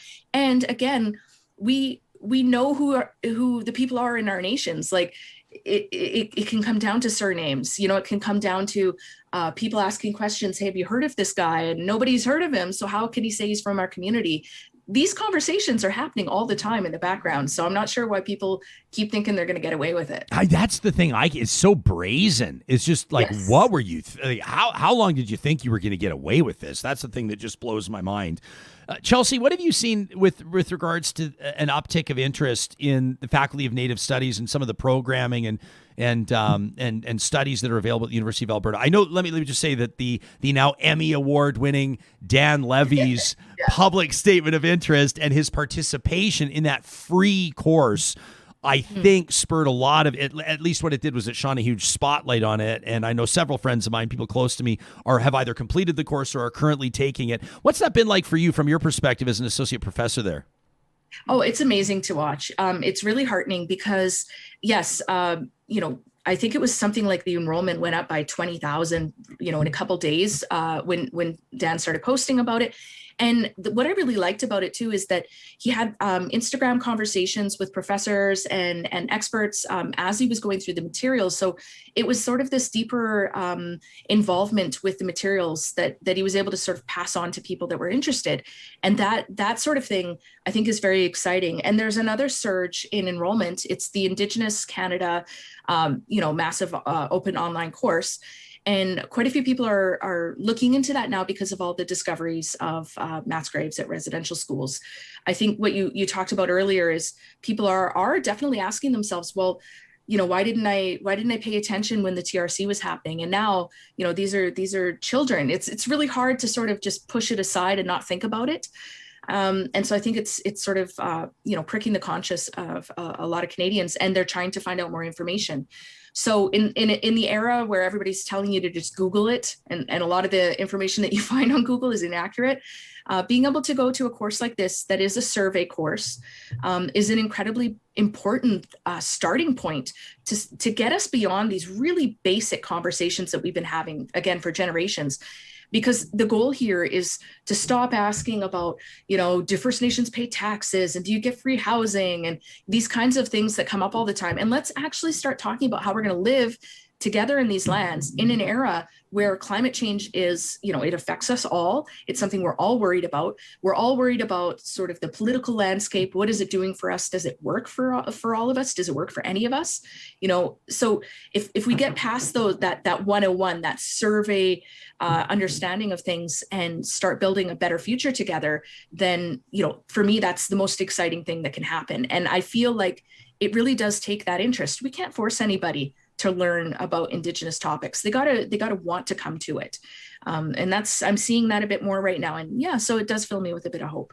It's also been interesting to see. I think that, there was a conversation about Alberta's curriculum development had been brewing for a long time, and people had been pushing back. We've talked to Dr. Carla Peck a whole bunch about this and others. But I've seen that the focus has started to narrow in a good way. Let me say it started to hone in on Indigenous issues, history, and understanding contained in that curriculum. There are a lot of other issues around it. We could talk about, like math or other elements of the social studies curriculum or whatever. But the general population, like civilians, I think, in my mind, I've noticed a trend toward people prioritizing that angle on it. They want to ensure that the Alberta government, that Alberta education, that school boards demonstrate an understanding of the public appetite and the priority that the public is placing on ensuring that our youngest learners from the earliest grades are starting to really recognize the importance of these angles of our history, our shared history. Yeah, I think it's really sad that so much work went into creating a curriculum, before the UCP were in. And this is the thing that people have to understand, is that asking Indigenous communities over and over again for consultation, it's something you have to do, but you have to recognize and respect the amount of effort that goes in. So here you had people talking for years to elders, to knowledge keepers, to people in the community to draft a curriculum that was, at least acceptable, that was better, that was going to cut across all the different courses, all the different, areas, and from K to 12. And then for a political party to just come in and erase that and then try to start over really bothers me, because it's a complete waste of time for those Indigenous communities. And how often are we going to ask these people who have other concerns as well to just keep coming forward and in good faith and with all the love in their hearts provide the effort and energy that's required to make these kinds of curricula. So it's great that people in the public are putting pressure on politicians. That has to happen more often. But I also just need people to stop doing this, to stop asking for all this time and effort and energy from Indigenous peoples, and then just flushing it when the government changes over. It doesn't seem like an interesting political topic anymore. And I mean, this is everything. This is every single time that Canada comes to talk to Indigenous nations about the environment, about specific community needs, about museums, all of this. We're talking generations of consultations and dialogues with so much effort being put in that just are forgotten about or ignored, and then we do it again. That cycle has to be broken, because frankly, it's quite abusive. Yeah. Chelsea, thanks so much for giving us so much to think about. I appreciate this. I want to mention again your book, Indigenous Rights, A Guide to First Nations, Métis, and Inuit Issues in Canada. It's a national best-selling book. Also, your podcast, Métis in Space. And, of course, people can learn more by checking out the university's website. You're a lecturer in the Faculty of Native Studies at the University of Alberta. It's been great to be able to tap into your expertise. We appreciate you sharing your perspective, and I wish you a good weekend. Thank you, Chelsea. Beautiful. Online, we've got, in part of our comments, Randy Thunderhorse says, it's crazy to me that you can find Indigenous medicines for sale on Etsy and Amazon. Randy says, I grew up in a medicine family. My mom, Kukum, Musum have taught us the medicine is to give to those in need. Janice says, I hate that our work, even in ribbon skirts and moccasins, are being mass produced by non-Indigenous people selling them at farmers markets. This is just something, I think these conversations are good to have, just to even be able to remind her. That story of that the fake art is, I was reading that, I'm going, my first thing is like, who is this person? That is, I don't want to say gutsy, because gutsy is kind of a compliment. I don't mean it as a compliment. It's brazen, that's for sure, to think you're going to get away with this. You imagine, or you wonder, who knew what and when, right? Art dealers. If you're an art dealer that were selling this in good faith, you'd be mortified, because your reputation, of course, is going to be impacted by this. Those that knew and continued to sell it, that's an entirely different story. But fascinating stuff. But I like conversations like this with Chelsea. It'll make us think. Even the comment there, about stuff for sale at farmers markets. It's one question. You know, who made this? Where's this from? You know, what's your story? Here is a vendor selling it. Do you know, I mean, these are relevant, fair, and important questions to ask. Absolutely. So insightful. I mean, we start with museums, and then from there, I mean, I love how everything is so intersectional. Everything connects that we can talk about. We start at museums and we end, you know, with Indigenous 101 from the U of A. Totally. Allie writes in and says, I got everybody in my family a copy of her book, Indigenous Rights, for Christmas last year. I love that. Before we check in with two of the physicians that have been such good friends of this show through our first 8 months, I'm looking forward to welcoming back Doctors Shazma Mithani and Darren Markland. I want to remind you that as we talk about learning, as we talk about university or post-secondary, I know that, of course, many of you, including those of you that have been completing your post-secondary studies, have had a digital experience with your studies over this last year for obvious reasons, right? Everything went online. Well, AU, Athabasca University, they were well positioned for the pandemic because they are truly an online university. They didn't have to scramble. They didn't slap together some sort of a temporary setup online. They didn't rush. They didn't barely meet the needs of their students. Online and on demand is what they do every day, and it's what they will continue to do. Even when other aspects of your life go back to in-person, your schooling doesn't have to. You can do your schooling from anywhere. While the kids are at soccer practice, maybe while you're in a hotel room for work, travel, or even on the road. It's easier to incorporate schooling in your life when you don't have to work around a particular time and place. AU fits your schedule and your life, and you can learn more at athabascau.ca.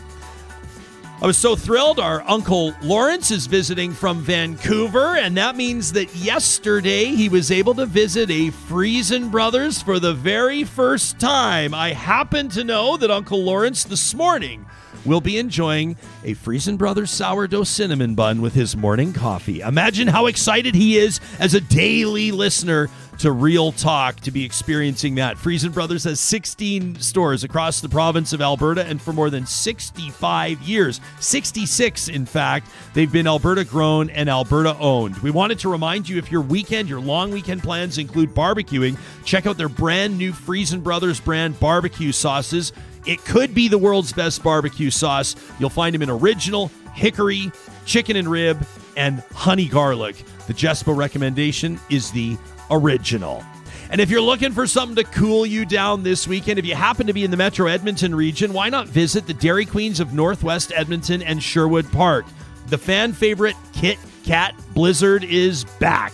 Made with the real Kit Kat candy bar pieces and a chocolatey topping blended with Dairy Queen's signature soft serve.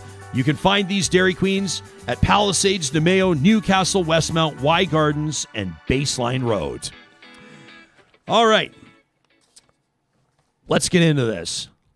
I don't even know where this conversation is going to go. We're just going to pick up where we left off yesterday with Dr. Ubaka Ogbogu. I know that Albertans en masse are questioning the wisdom of the province essentially moving on from COVID-19.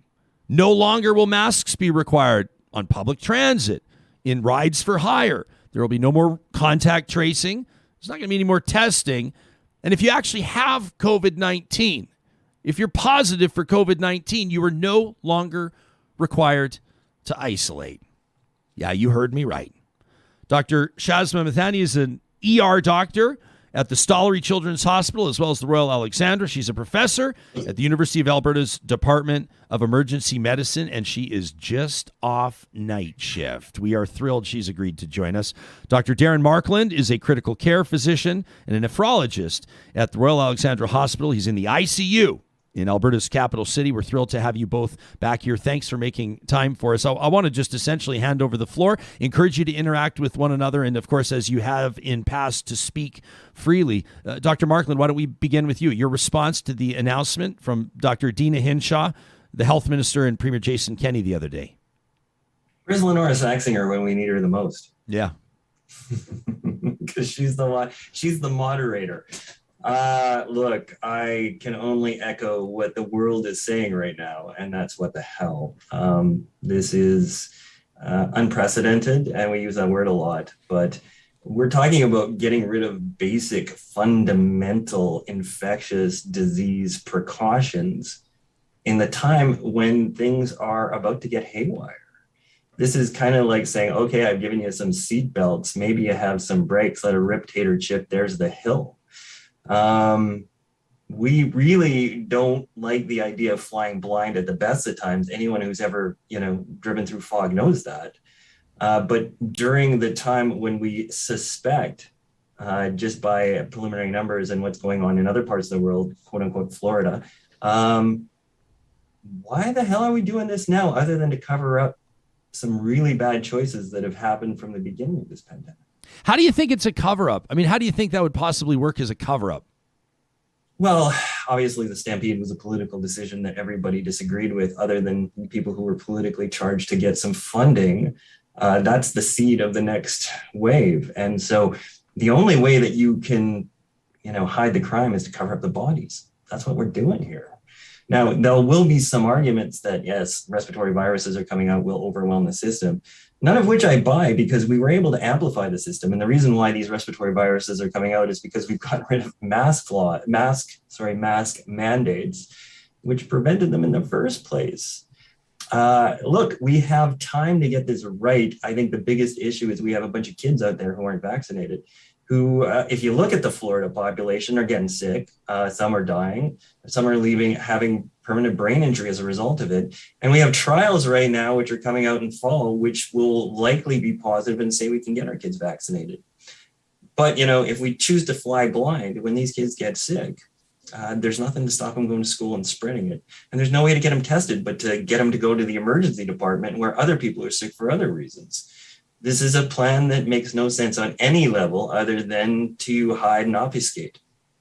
Dr. Mithani, you're a doctor at the Stollery Children's Hospital. So let me ask you about what Dr. Markland has just talked about, because I don't know if you guys know this, but there's actually a bunch of people on Twitter that are actually medical experts, because they've read some things on Facebook. And so they know all about it because they've watched some YouTube videos. And they were all letting me know yesterday that we don't have to worry about kids because kids are resilient and the transmission rates are really low and barely any kids are dying, whatever. And Jesperson, maybe you should just quit hyperventilating. So we thought, well, maybe it might be good to get a doc from the Stollery. So here you are. Here I am. I 100% agree with everything that Darren just said there. I mean, listen, sure, kids are at lower risk, fine. But if we let COVID-19 spread rampantly throughout the unvaccinated, which the large majority of is children under 12, we will see complications for them from that. It's simple math, right? If you have hundreds of thousands of cases, some kids will get sick from this. A lot of kids will get sick from this. They'll be coming into hospital. Some kids will probably die. Like, this is completely reckless. I don't understand why this is happening so quickly. In fact, the Canadian Pediatric Society even put out a statement, like the body that all pediatricians that belong to in this country put out a statement yesterday specifically about Alberta's choice to rush ahead with this thoughtless strategy. If I'm being completely honest, it just doesn't make sense. I don't know why we can't just wait a few months longer until our children are vaccinated so that they can go back to school safely, so that we can reopen in a safe and graduated fashion. It's really mind-boggling. It's confusing. I don't understand why this is happening. And yet yesterday, the Premier's executive director for issues management, on cue, as I predicted boldly that he would say, almost literally verbatim, word for word, suggested that some people just don't want this pandemic to end. That's what that's all about, per Matt Wolf, the Premier's chief attack dog. Darren, what would you say back to him? God, I really want this pandemic to end so I can actually look after people the way that I used to, that I can provide some quality care. And I think all of us do. It's funny, right? I got into this conversation about, HIV and AIDS when it first came out. I mean, HIV started as a epidemic and then a pandemic in 1982. We didn't figure it out until 1984. And then it wasn't until 1997 that we had an effective therapy that made it a chronic disease. That was 17 freaking years to get a global pandemic under control. And of course, there are places in the world that it isn't, that can't afford these medications. We have, in the course of literally 16 months, figured out the disease, have a cure for it, and are able to implement it in a way that is so privileged. And yet we're saying that we're delaying things when all we want is, I'm not saying that we go back to where we were. Let's just put on a mask and give our kids a chance to actually make it through. Because you fry a kid's brain, and that's a problem for life. Anyone who deals with a child who's got learning issues knows that there are other outcomes other than death and loss of limbs that are important in life. My wife is a developmental pediatrician. She deals with kids who have learning problems. They're smart, they're lovely, they're great kids, but they have a primary problem that needs to be fixed, and COVID can cause that. Why do we want to bring on more trouble when we're having actually less social support because of the same government policies, which basically says mental health and addictions are your problem, and we moralize them? I just want to touch on that privilege piece that Darren just mentioned there. Sorry, Ryan. One of the things that has really stuck out to me through this entire pandemic is the amount of privilege that is intertwined in the decisions that are being made here, right? This pandemic has completely amplified the discrepancies in our society. It has completely left behind the marginalized even further. And this decision, again, 2 days ago, is doing that even more. I mean, when we talk about things like, parents have the ability to have always had the ability to protect their children, always had the ability to mitigate risks through decisions. Well, sure, some parents, like maybe Darren and I, you, Ryan, we might have the ability to do that. We might have the ability to stay home if our kids are sick, not send them to school, not get everybody else sick. But I mean, what about the marginalized families who are working multiple jobs, who don't have the ability to do that, who then are getting sick because of this? I mean, it just is... these decisions are all based on what the small minority can handle, the small privileged minority can handle, and it really doesn't take into account what the everyday family is having to face during this pandemic. I participate in this group chat, and I'm sort of like walking the line of what's appropriate here because it's a private conversation, and I don't want to make it public. But there was a debate or a discussion yesterday about what was going on here, and I won't use names, but one of the people in our chat was talking about Dr. Dina Hinshaw. Dr. Ubaka Ogbogu had some pretty strong words for her yesterday on the show, and a whole bunch of people have checked out that interview. One of our correspondents, let's call them, wondered, why is she lighting her career on fire like this? I'm seriously asking, what is the end game here? And another individual who's a pretty smart fella, as a matter of fact, he's a really smart guy, and I didn't respond to this because I wanted to just put his comments in front of you two and have you respond. He said, well, I don't know. Maybe she actually assessed the alternatives and made a call. What's the alternative? One way or another, we're getting to herd immunity. And for that, it's either vaccines or getting COVID-19. So it seems like we're pretty much at the peak of vaccines. So what's the alternative? Dick around with restrictions and let COVID slowly work its way through everybody else? And then person number one says, but what's the rush? Why can't we take a more phased approach? We're so close to this being over-ish. Person number two says, why? So we can slowly get to herd immunity? Are less people going to get it? Doesn't seem like it.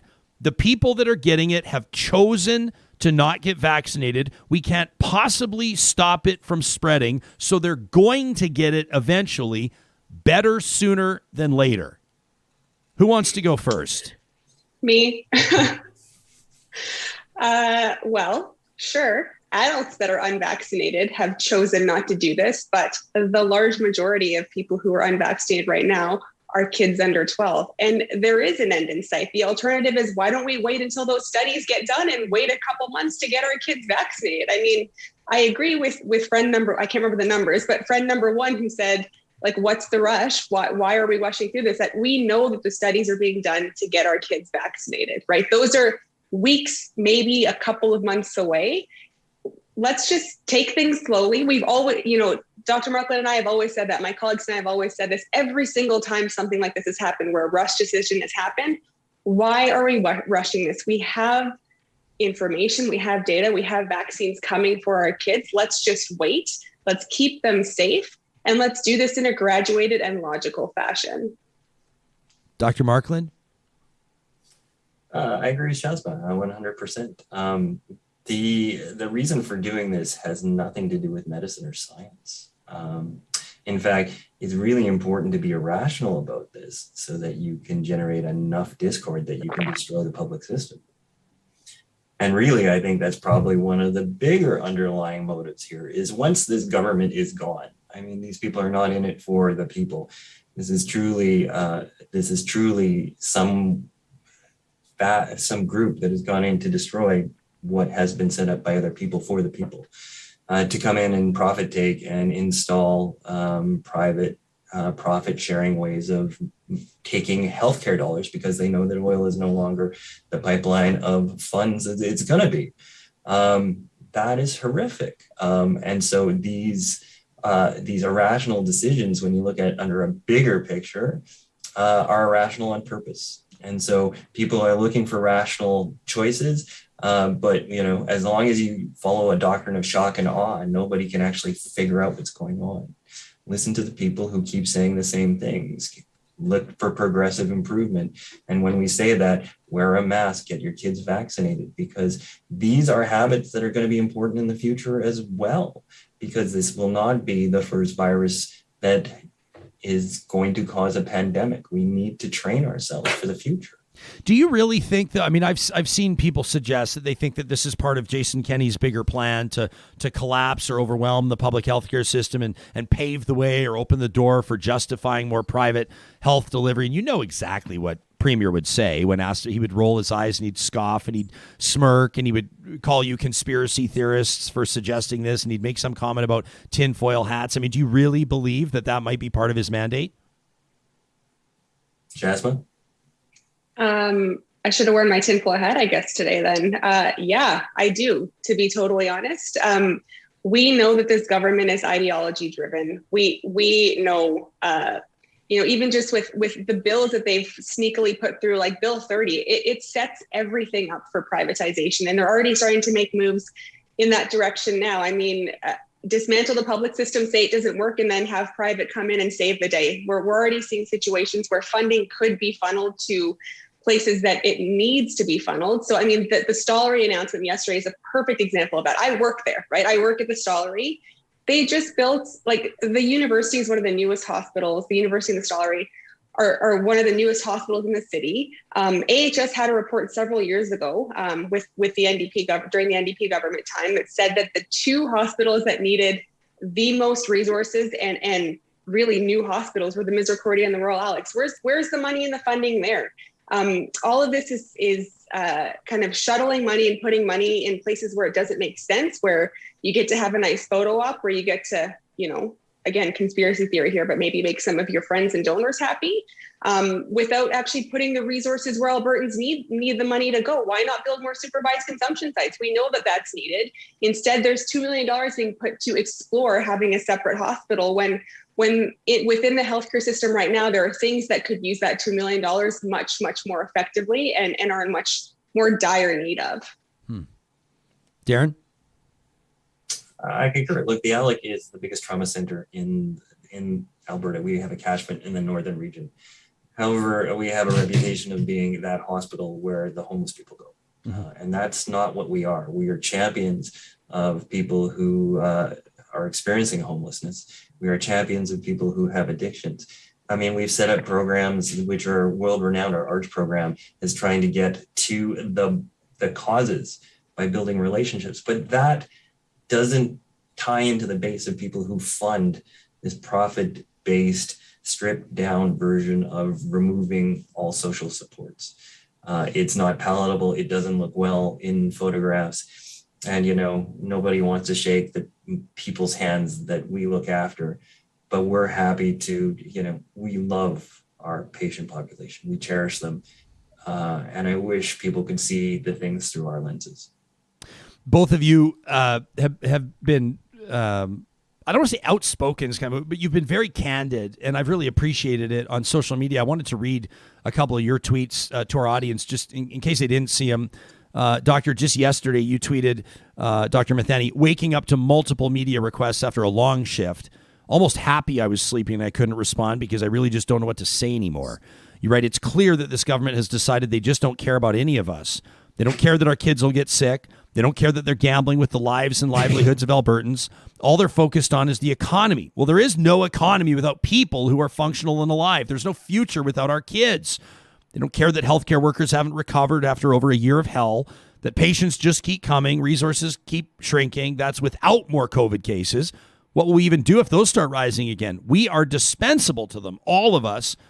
You say, I'm just going to come out and say it. They don't give a shit about us. All they care about is keeping their voter base and their donors happy. All they care about is getting reelected at any cost. Please don't forget this. Don't forget how little they care about you.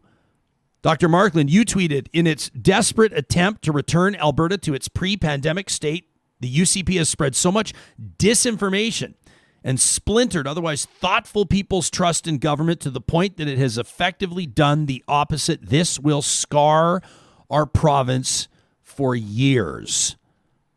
What does it take for respected physicians, prominent physicians like yourselves, to get to the point? Let me ask you, Shazma, first. When you tweet publicly that this government just doesn't give a shit about us, that's not something I would imagine that you just type up and tweet on a whim. Some thought goes into that. I mean, what has pushed you to this point?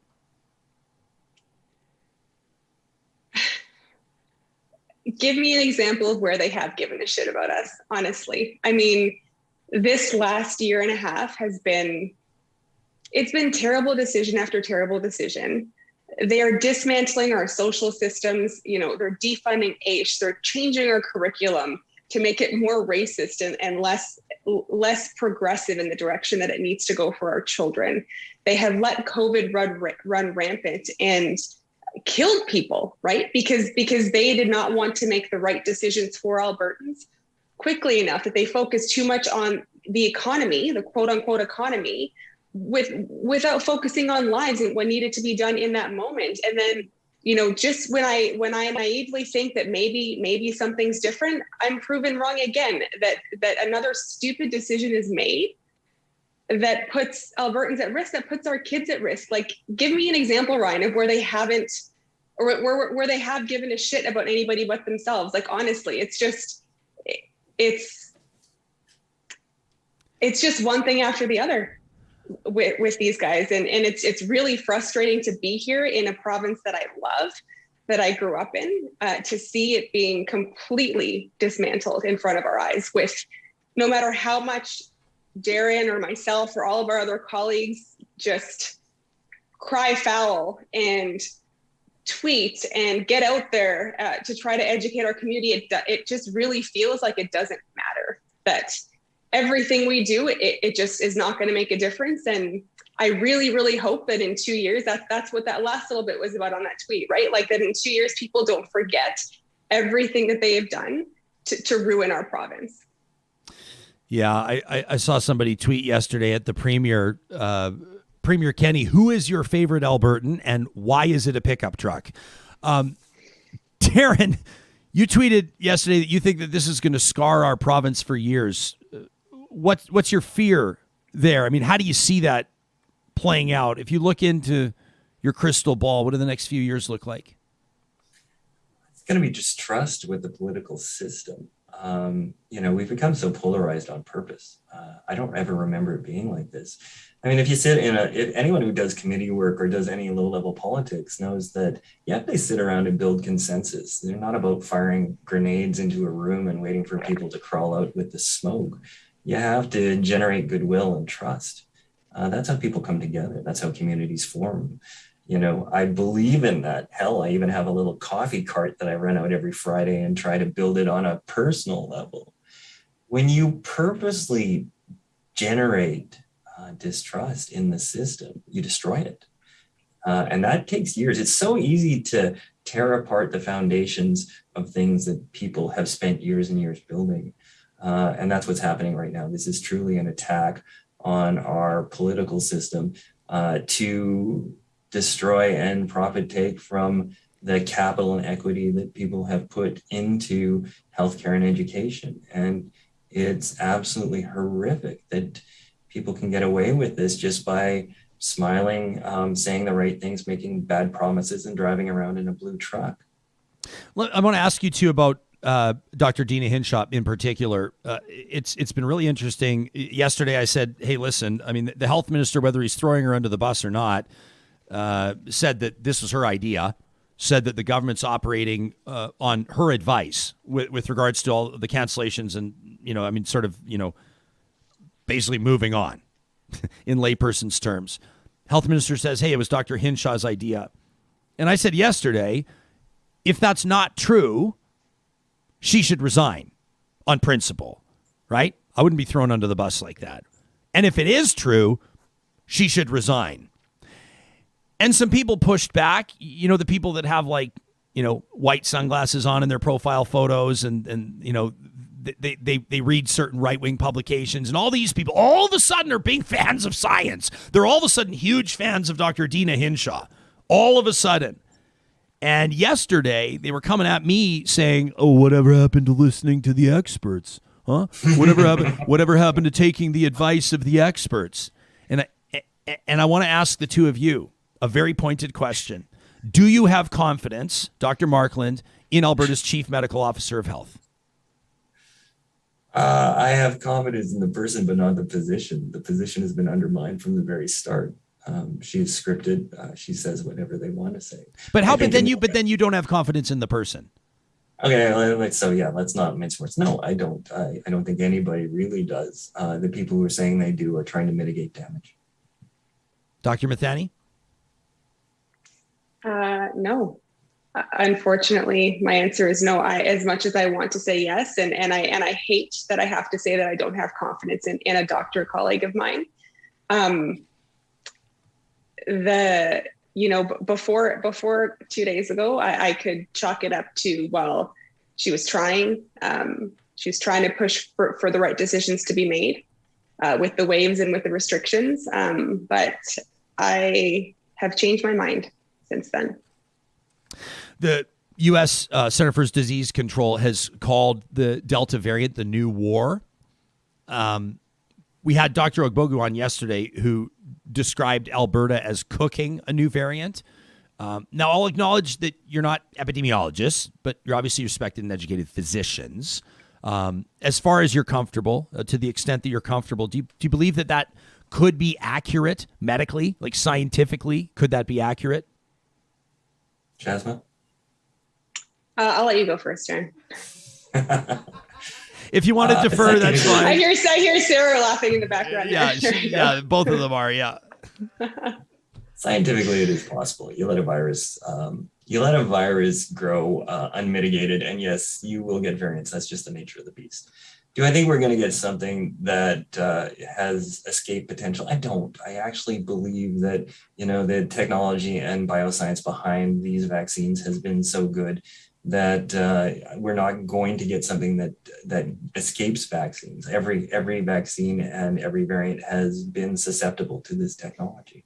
But that doesn't mean it's the right thing to do. While you let these things grow, you may have different variants which may be a little more infectious, but you're certainly taking out people in the process. And these are all preventable. Like, I just can't get over the idea that, we're so anti-polio and anti-smallpox, and that the idea of letting a child die from a preventable disease, which is vaccine preventable, was forbidden before, but now seems to be acceptable. That for me is cognitive dissonance, and I can't get over it. Shazma, you want to add anything to that? Yeah, I mean, I agree with everything that was said there. The thing that really, again, just sticks out to me, yes, vaccines are effective, and I agree that it's unlikely that we are going to get these, super virulent strains that are escaping vaccines, but we still are left with a population that is unvaccinated, not by choice, right? Our kids. And every time somebody gets infected, it puts them at risk for having a severe outcome. And I think that that's really what we need to focus on here, that our kids are vulnerable, and the decision that was made a couple of days ago is allowing them to continue to be vulnerable instead of just waiting for them to be able to have access to this medical miracle of vaccination. And the other interesting thing too is part of the reason we have to wait for this is because there's so much disinformation and vaccine hesitancy now that we have to be super careful. Like, I think 99.5% of infectious disease docs probably think that this vaccine is safe for kids. But nobody's willing to take the shot, because if we do have adverse outcomes, it's going to be bad. And, those adverse outcomes will be far less than the complications from the disease. But still, that's the rigor that science has to maintain. If we could maintain that type of rigor in political discussion, we wouldn't even be here. We would be in utopia. Dr. Mithani, what would we be talking about? Or both you can chime in on this, I'm sure, but go to the Stollery doc first. When it comes to some of the potential negative outcomes from vaccinating kids ahead of the point where, like you said, 95% or even, 99% of physicians or pediatricians would say, yeah, it's safe. What risks would we run right now putting the needles in the arms of 6-year-olds using the vaccines that we currently have them in their current form? Pretty little. We know that the negative effects of what COVID can have on kids. Like, sure, the mortality, the death rate is low from COVID, but there's so much data coming out from all over the world with long COVID in kids, right? Like that this becomes a chronic debilitating condition where kids have disability from this for weeks and months after getting a few sniffles. So again, just like we see in adults, their initial infection might not be that bad. And in fact, in my experience at the Stollery and seeing kids, most of the people that I saw in the second and third wave that were kids that had COVID, they had pretty mild symptoms, but it's the long-term consequences after that should be a concern for people. And I think that it is. I think that this decision has awoken parents, right? You don't mess with people's kids without expecting all the parents to come running after you, and rightfully so, being upset. And so everything in medicine is about risk benefit. And we know that COVID has very negative consequences. And my feeling is that the risk of the vaccine would be very low compared to any sort of effects of getting COVID. I'm grateful that the two of you have agreed to join us. I know that our audience would want me to just reiterate how thankful we are, not just for your availability and your candor in interviews like these, but also for your public service over the past while. I wanted to close just by asking, Shazma, when you wore your heart on your sleeve there a while back, and you're talking to us about how you got to this point of tweeting what you did the other day, and people on our live chat are saying that, their eyes are filled with tears. Some people are saying that they're having a moment where they're shedding some tears here. People are emotional about this. And we've heard a lot about how healthcare workers from the physicians to the lab researchers, to the respiratory techs, to the paramedics, to the triage nurses, to the people that are cleaning the rooms, the people that are cooking for that, like everybody. I oftentimes will go on at length because I want to recognize absolutely everybody that deserves that. So the security guards, the people that are continuing to show up. And we've heard how, despite the fact that morale can be low in some circumstances, that people are exhausted, that in many cases people are furious, that they still continue to show up, that they're still pulling these long shifts, that they're still working more than they're obligated to by the terms of their contracts. How would you characterize what you're seeing around you at work from your colleagues? How would you characterize right now the environment inside the hospitals? We're tired. It's bandwidths are low, right? We're all tired. It's been a really long year and a half, and it's just getting busier. But that being said, we're a team, we're a family, and we will always band together to do the right thing for patients and for Albertans. And so what I actually want to focus on, what you were saying, Ryan, with, people feeling emotional, in the group chat there, use that emotion, right? I want you to feel that. I want you to feel what I'm feeling in terms of what I'm seeing happen to my home in front of my eyes. Here, feel that and do something with it. Don't let this continue to happen. Don't let this government continue to destroy our province. Get up and do something. So here, I'm going to put in a plug for a peaceful protest that's happening at noon today on the Ledge ground. So go. It's masked. Dr. Joe Vipond is the one that tweeted about it. So if you want more information, there's one in Calgary, there's one in Edmonton. Let's show our leaders here that enough is enough, and that they can't just keep making these decisions that are not benefiting ourselves and our families, it's time to make some change here and to let the government know that enough is enough and that things need to change. Dr. Markland, what do you see around you at the hospital? I see people stuck in the present because they no longer want to look forward because they fear what's going to happen. They know where they came from, but there certainly isn't a lot of light where they're heading right now. And that happens when you have no moral leadership. Our leadership has happened on a very local level. Our hospital has been fantastic. Even AHS has been very good. Our municipal leadership has been very strong, but we need bigger picture stuff here, and we need it desperately. We don't have a lot of time. So when they're coming after your kids, we know that they're coming after your future, and you got to deal with it. And so I'm not speaking lightly about this.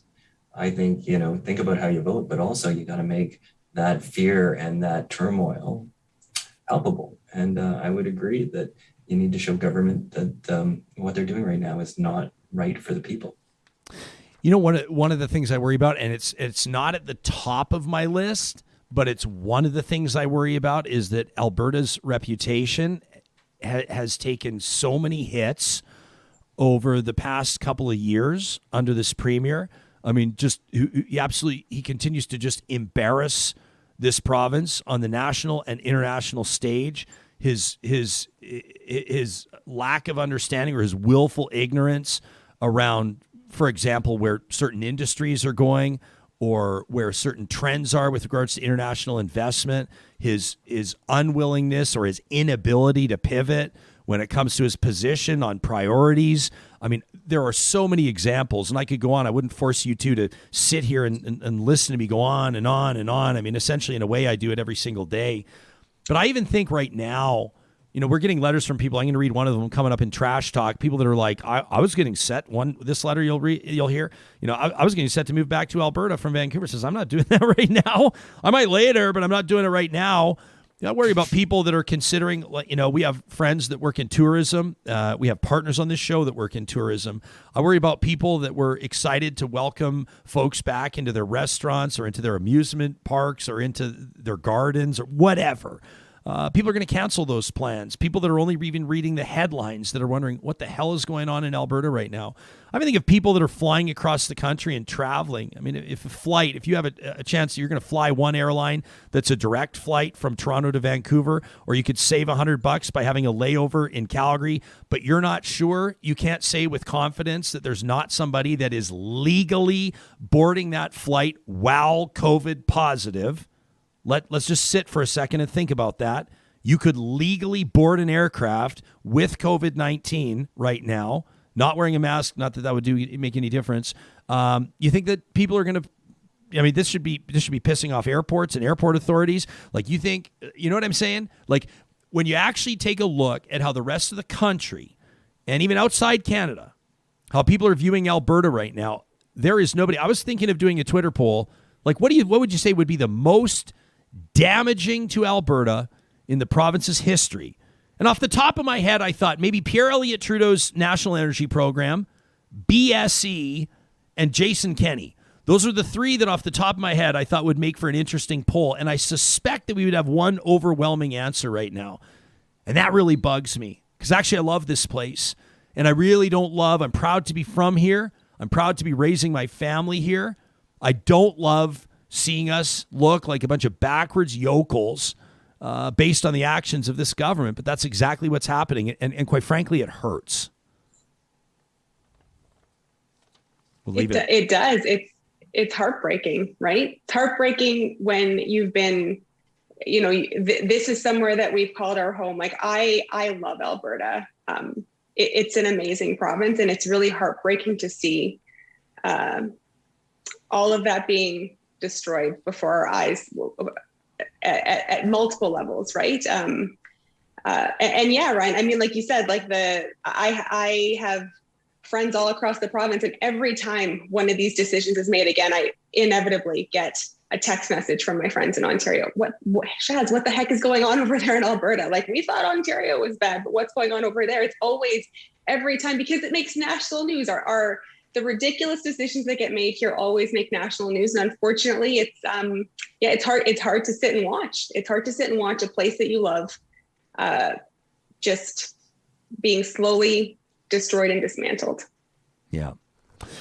Dr. Darren Markland is a critical care doc, nephrologist. He's in the ICU at the Royal Alexandra Hospital. Dr. Shazma Mithani, an ER doc at both the Stollery Children's Hospital and the Royal Alexandra, also a professor at the U of A's Department of Emergency Medicine. I want to thank both of you. I mean, Darren, I know you had an event this morning. You do that awesome coffee outside thing. And Shazma, you're coming off night shift, and here you are just willing to take our questions. And I know that this audience and myself as well, we really appreciate it. I want to wish you both well, good health, renewed vigor, and thank you again sincerely from the bottom of our hearts.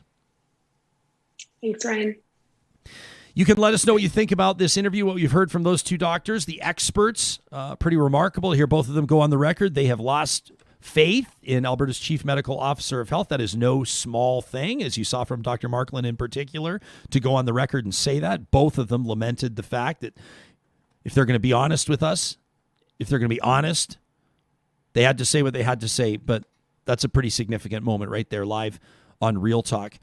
When it comes to the political fallout of what's going on right now, I will note that fundraising is not everything, but it is something. And Dave Cornwallier, who does a brilliant job at daveberta.ca, I encourage you to read that and subscribe to the Dave Berta podcast. Yesterday, pushing some numbers out, the NDP clobbering the United Conservatives in fundraising again. Former Premier Rachel Notley, the leader, of course, of Alberta's official opposition, raising twice as much cash as Premier Kenney's United Conservative Party in the second quarter of 2021. That's $1.5 million for the NDP, just under $770,000 for the UCP. And then you got a few of the fledgling parties there. Alberta Party raising about $38,000. The Wild Rose Party about $25,000. There's the Wild Rose Party again. Everyone's going, the Wild Rose Party. What the? I thought the Conservatives were united. What the heck? $25,000 for the Wild Rose. That's the Wild Rose Independence Party, of course. This is the marriage of some other parties. Oh. And then the Liberal Party of Alberta raising $25,000. The Wild Rosers, that's got to piss them off that the Liberals in Alberta are raising as much as they are. That's got to really piss them off. You know what? There's going to be a Wild Rose Independence Party supporter that'll be watching this, that hears this, a valued member of our broad Big Ten audience, and they're going to come in and donate every single cent they can to give them that little bump up. We can't be raising the Alberta Liberals. Who's even there? Who's even leading them right now? You could say the same thing about the Alberta Party. No disrespect intended to anybody's political affiliations, but let's be honest, this is a two-horse race. It's $1.5 million raised by the ND, $770,000 raised by the UCP through the second quarter of 2021. We mentioned the Edmonton Triathlon. Of course, you know that the World Triathlon Championship Finals are coming to Edmonton on August 20th, and I wanted to steer you to their website. They've got some really great information there on how you can get involved, and there's a link to Explore Edmonton's site talking about this is Edmonton. Yeah, we camp with bison, we party under the aurora, we surf on the prairies. We've always done things a little differently, and we welcome you to be part of it. It's all part of the allure, the magic, the draw that drew the World Triathlon Championship Finals to Edmonton. Of course, it goes August 20th to 22nd, and there are amazing opportunities for you to get involved as a spectator, as a volunteer. They're so excited, organizers are, after a difficult 18 months, to rally the community, to showcase our due north spirit. Canada has many of the top triathletes in the world, and you will see them along with many of the athletes that will have been competing in the Tokyo Olympic Games. So keep an eye out for Tyler Mislachuk and Matt Sharp and Joanna Brown. These are some of Canada's favorites. These are some of those that could walk away with the win here on August 21st. That's race day. All of them will be here racing in Edmonton. You can check out edmonton.triathlon.org for more information. If you're thinking of reinventing your outdoor space, it is always a good time. I mean, whether it's in the middle of February with 1.5 feet of snow on the ground or right now when it's beautiful outside, to visit landscapeedmonton.ca and get a sense of how Eden Landscaping has been bringing outdoor spaces to life. They're a custom landscape builder, and for more than 20 years, they've been earning that on-the-ground experience in Edmonton and surrounding communities.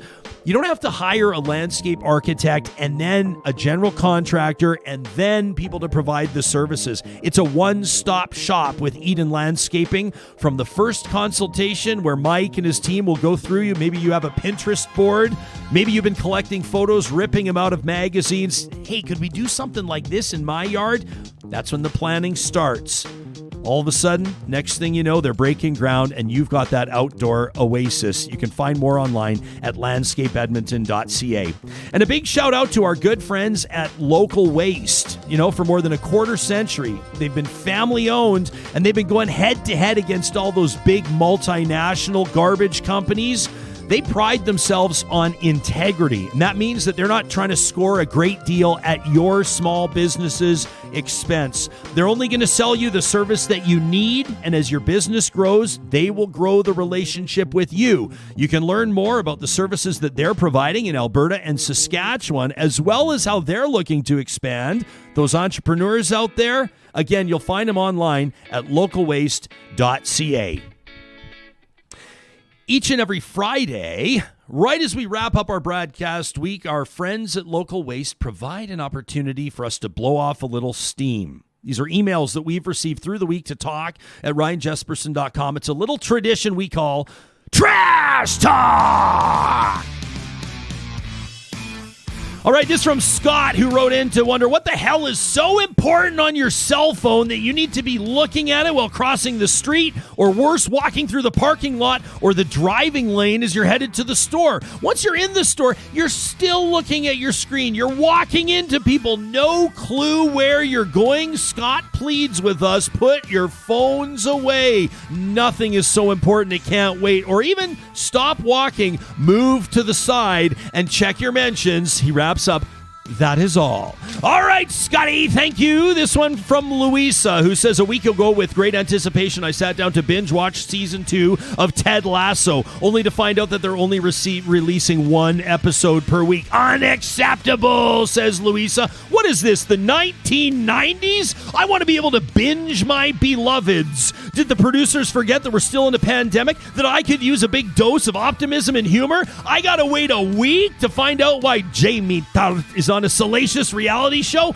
Oh, should I have spoiler alerts here? We have to wait a month to find out if Roy Kent's yoga mom group will figure out who he is, and I gotta wait months to find out if our fierce, fabulous Rebecca will find love again. Louisa says, I demand that the streaming TV gods release all episodes of Ted Lasso Season 2 today, so we can binge it over and over and thus restore a little joy and optimism in a world gone sad and mad.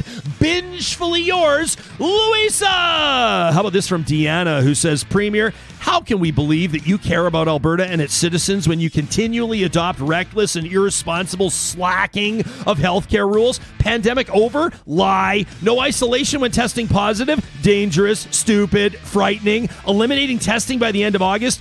Fudging the numbers with deadly consequences. You cut our heroic nurses' wages while you waste billions of taxpayer dollars on pipelines?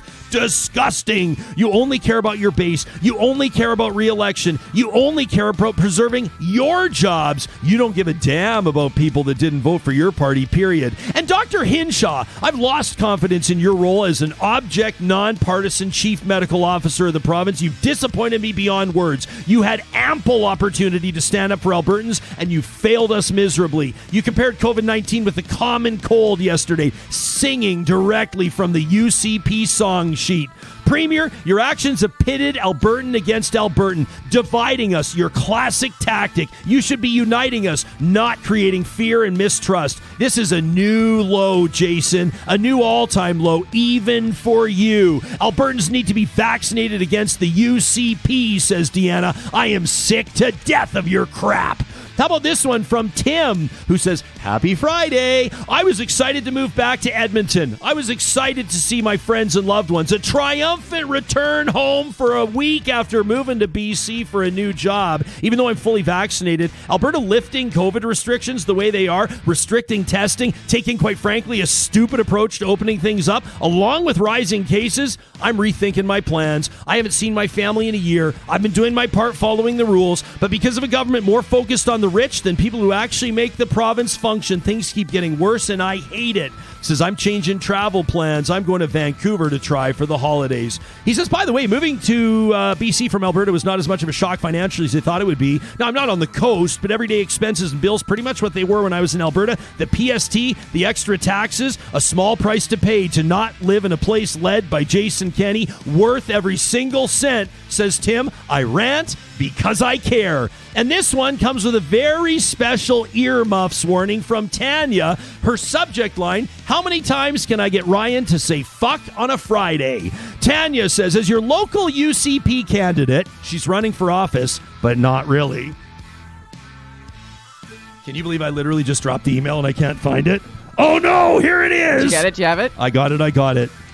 She's kidding here, by the way. She's not seeking office. As your local UCP candidate, I wanted to provide some specific greetings to all of our constituents. We've been hard at work to ensure Alberta is strong and free and that our economy, capital T, trumps all. First, to our children, our future.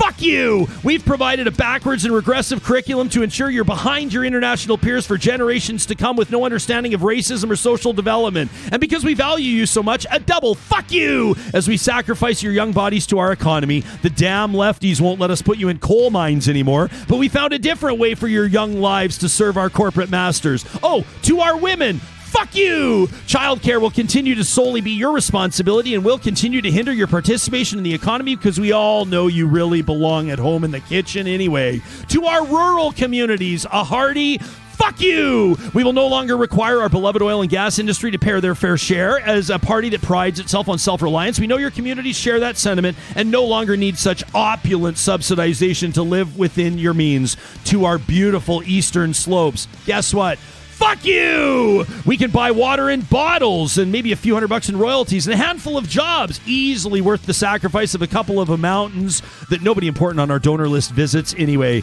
And next, to those of you that want to make COVID last forever, fuck you! We're going to stop counting cases and then you can just relax and make Alberta great again. But still get vaccinated, even though we told you for the past year that you're not vulnerable. Just make your own choices. Be safe with an absence of data. We'll now provide you information so confusing. Just trust the Matt's Twitter account. Hijabi women, fuck you! Here's some pepper spray. Indigenous communities, unless you want a pipeline through your living room, fuck you too! To the constituents of Lesser Slave Lake, fuck you! Pat Rain's a great guy. People experiencing homelessness, poverty, addiction, guess what? Fuck you! And we're going to make you pull yourselves up by your bootstraps, but bootstraps not included. And finally, to our public servants, our nurses, teachers, doctors, post-secondary, AHS employees, and other government workers who've kept the lights on for the past 9 months, a super fuck you too! We all know we owe you the private sector, and it's high time you carry the burden of our poor choices. Schools have robust safety plans we just tore up and flushed with those COVID restrictions. We know you're not leaving Alberta because we have low taxes today. Offer only valid at time of UCP purchase. So on behalf of the UCP government, we send you these greetings. We'll say again, we're proud of our accomplishments, standing up to Ottawa and the radical left and Justin Trudeau's harmful agenda. We'll continue to ensure that all pickup truck stampede oil-loving Albertans are protected against the evildoers, and we'll fuck them over again and again and again until there are no more fucks to give. Have the best summer, everybody! The best summer ever. Sincerely, your local UCP candidate, Tanya! That's it for another edition of Trash Talk. Sorry, kids, for all the swearing, but sometimes you just gotta let it out. We're taking Monday off. We'll see you Tuesday. From all of us here at Real Talk, thanks for watching.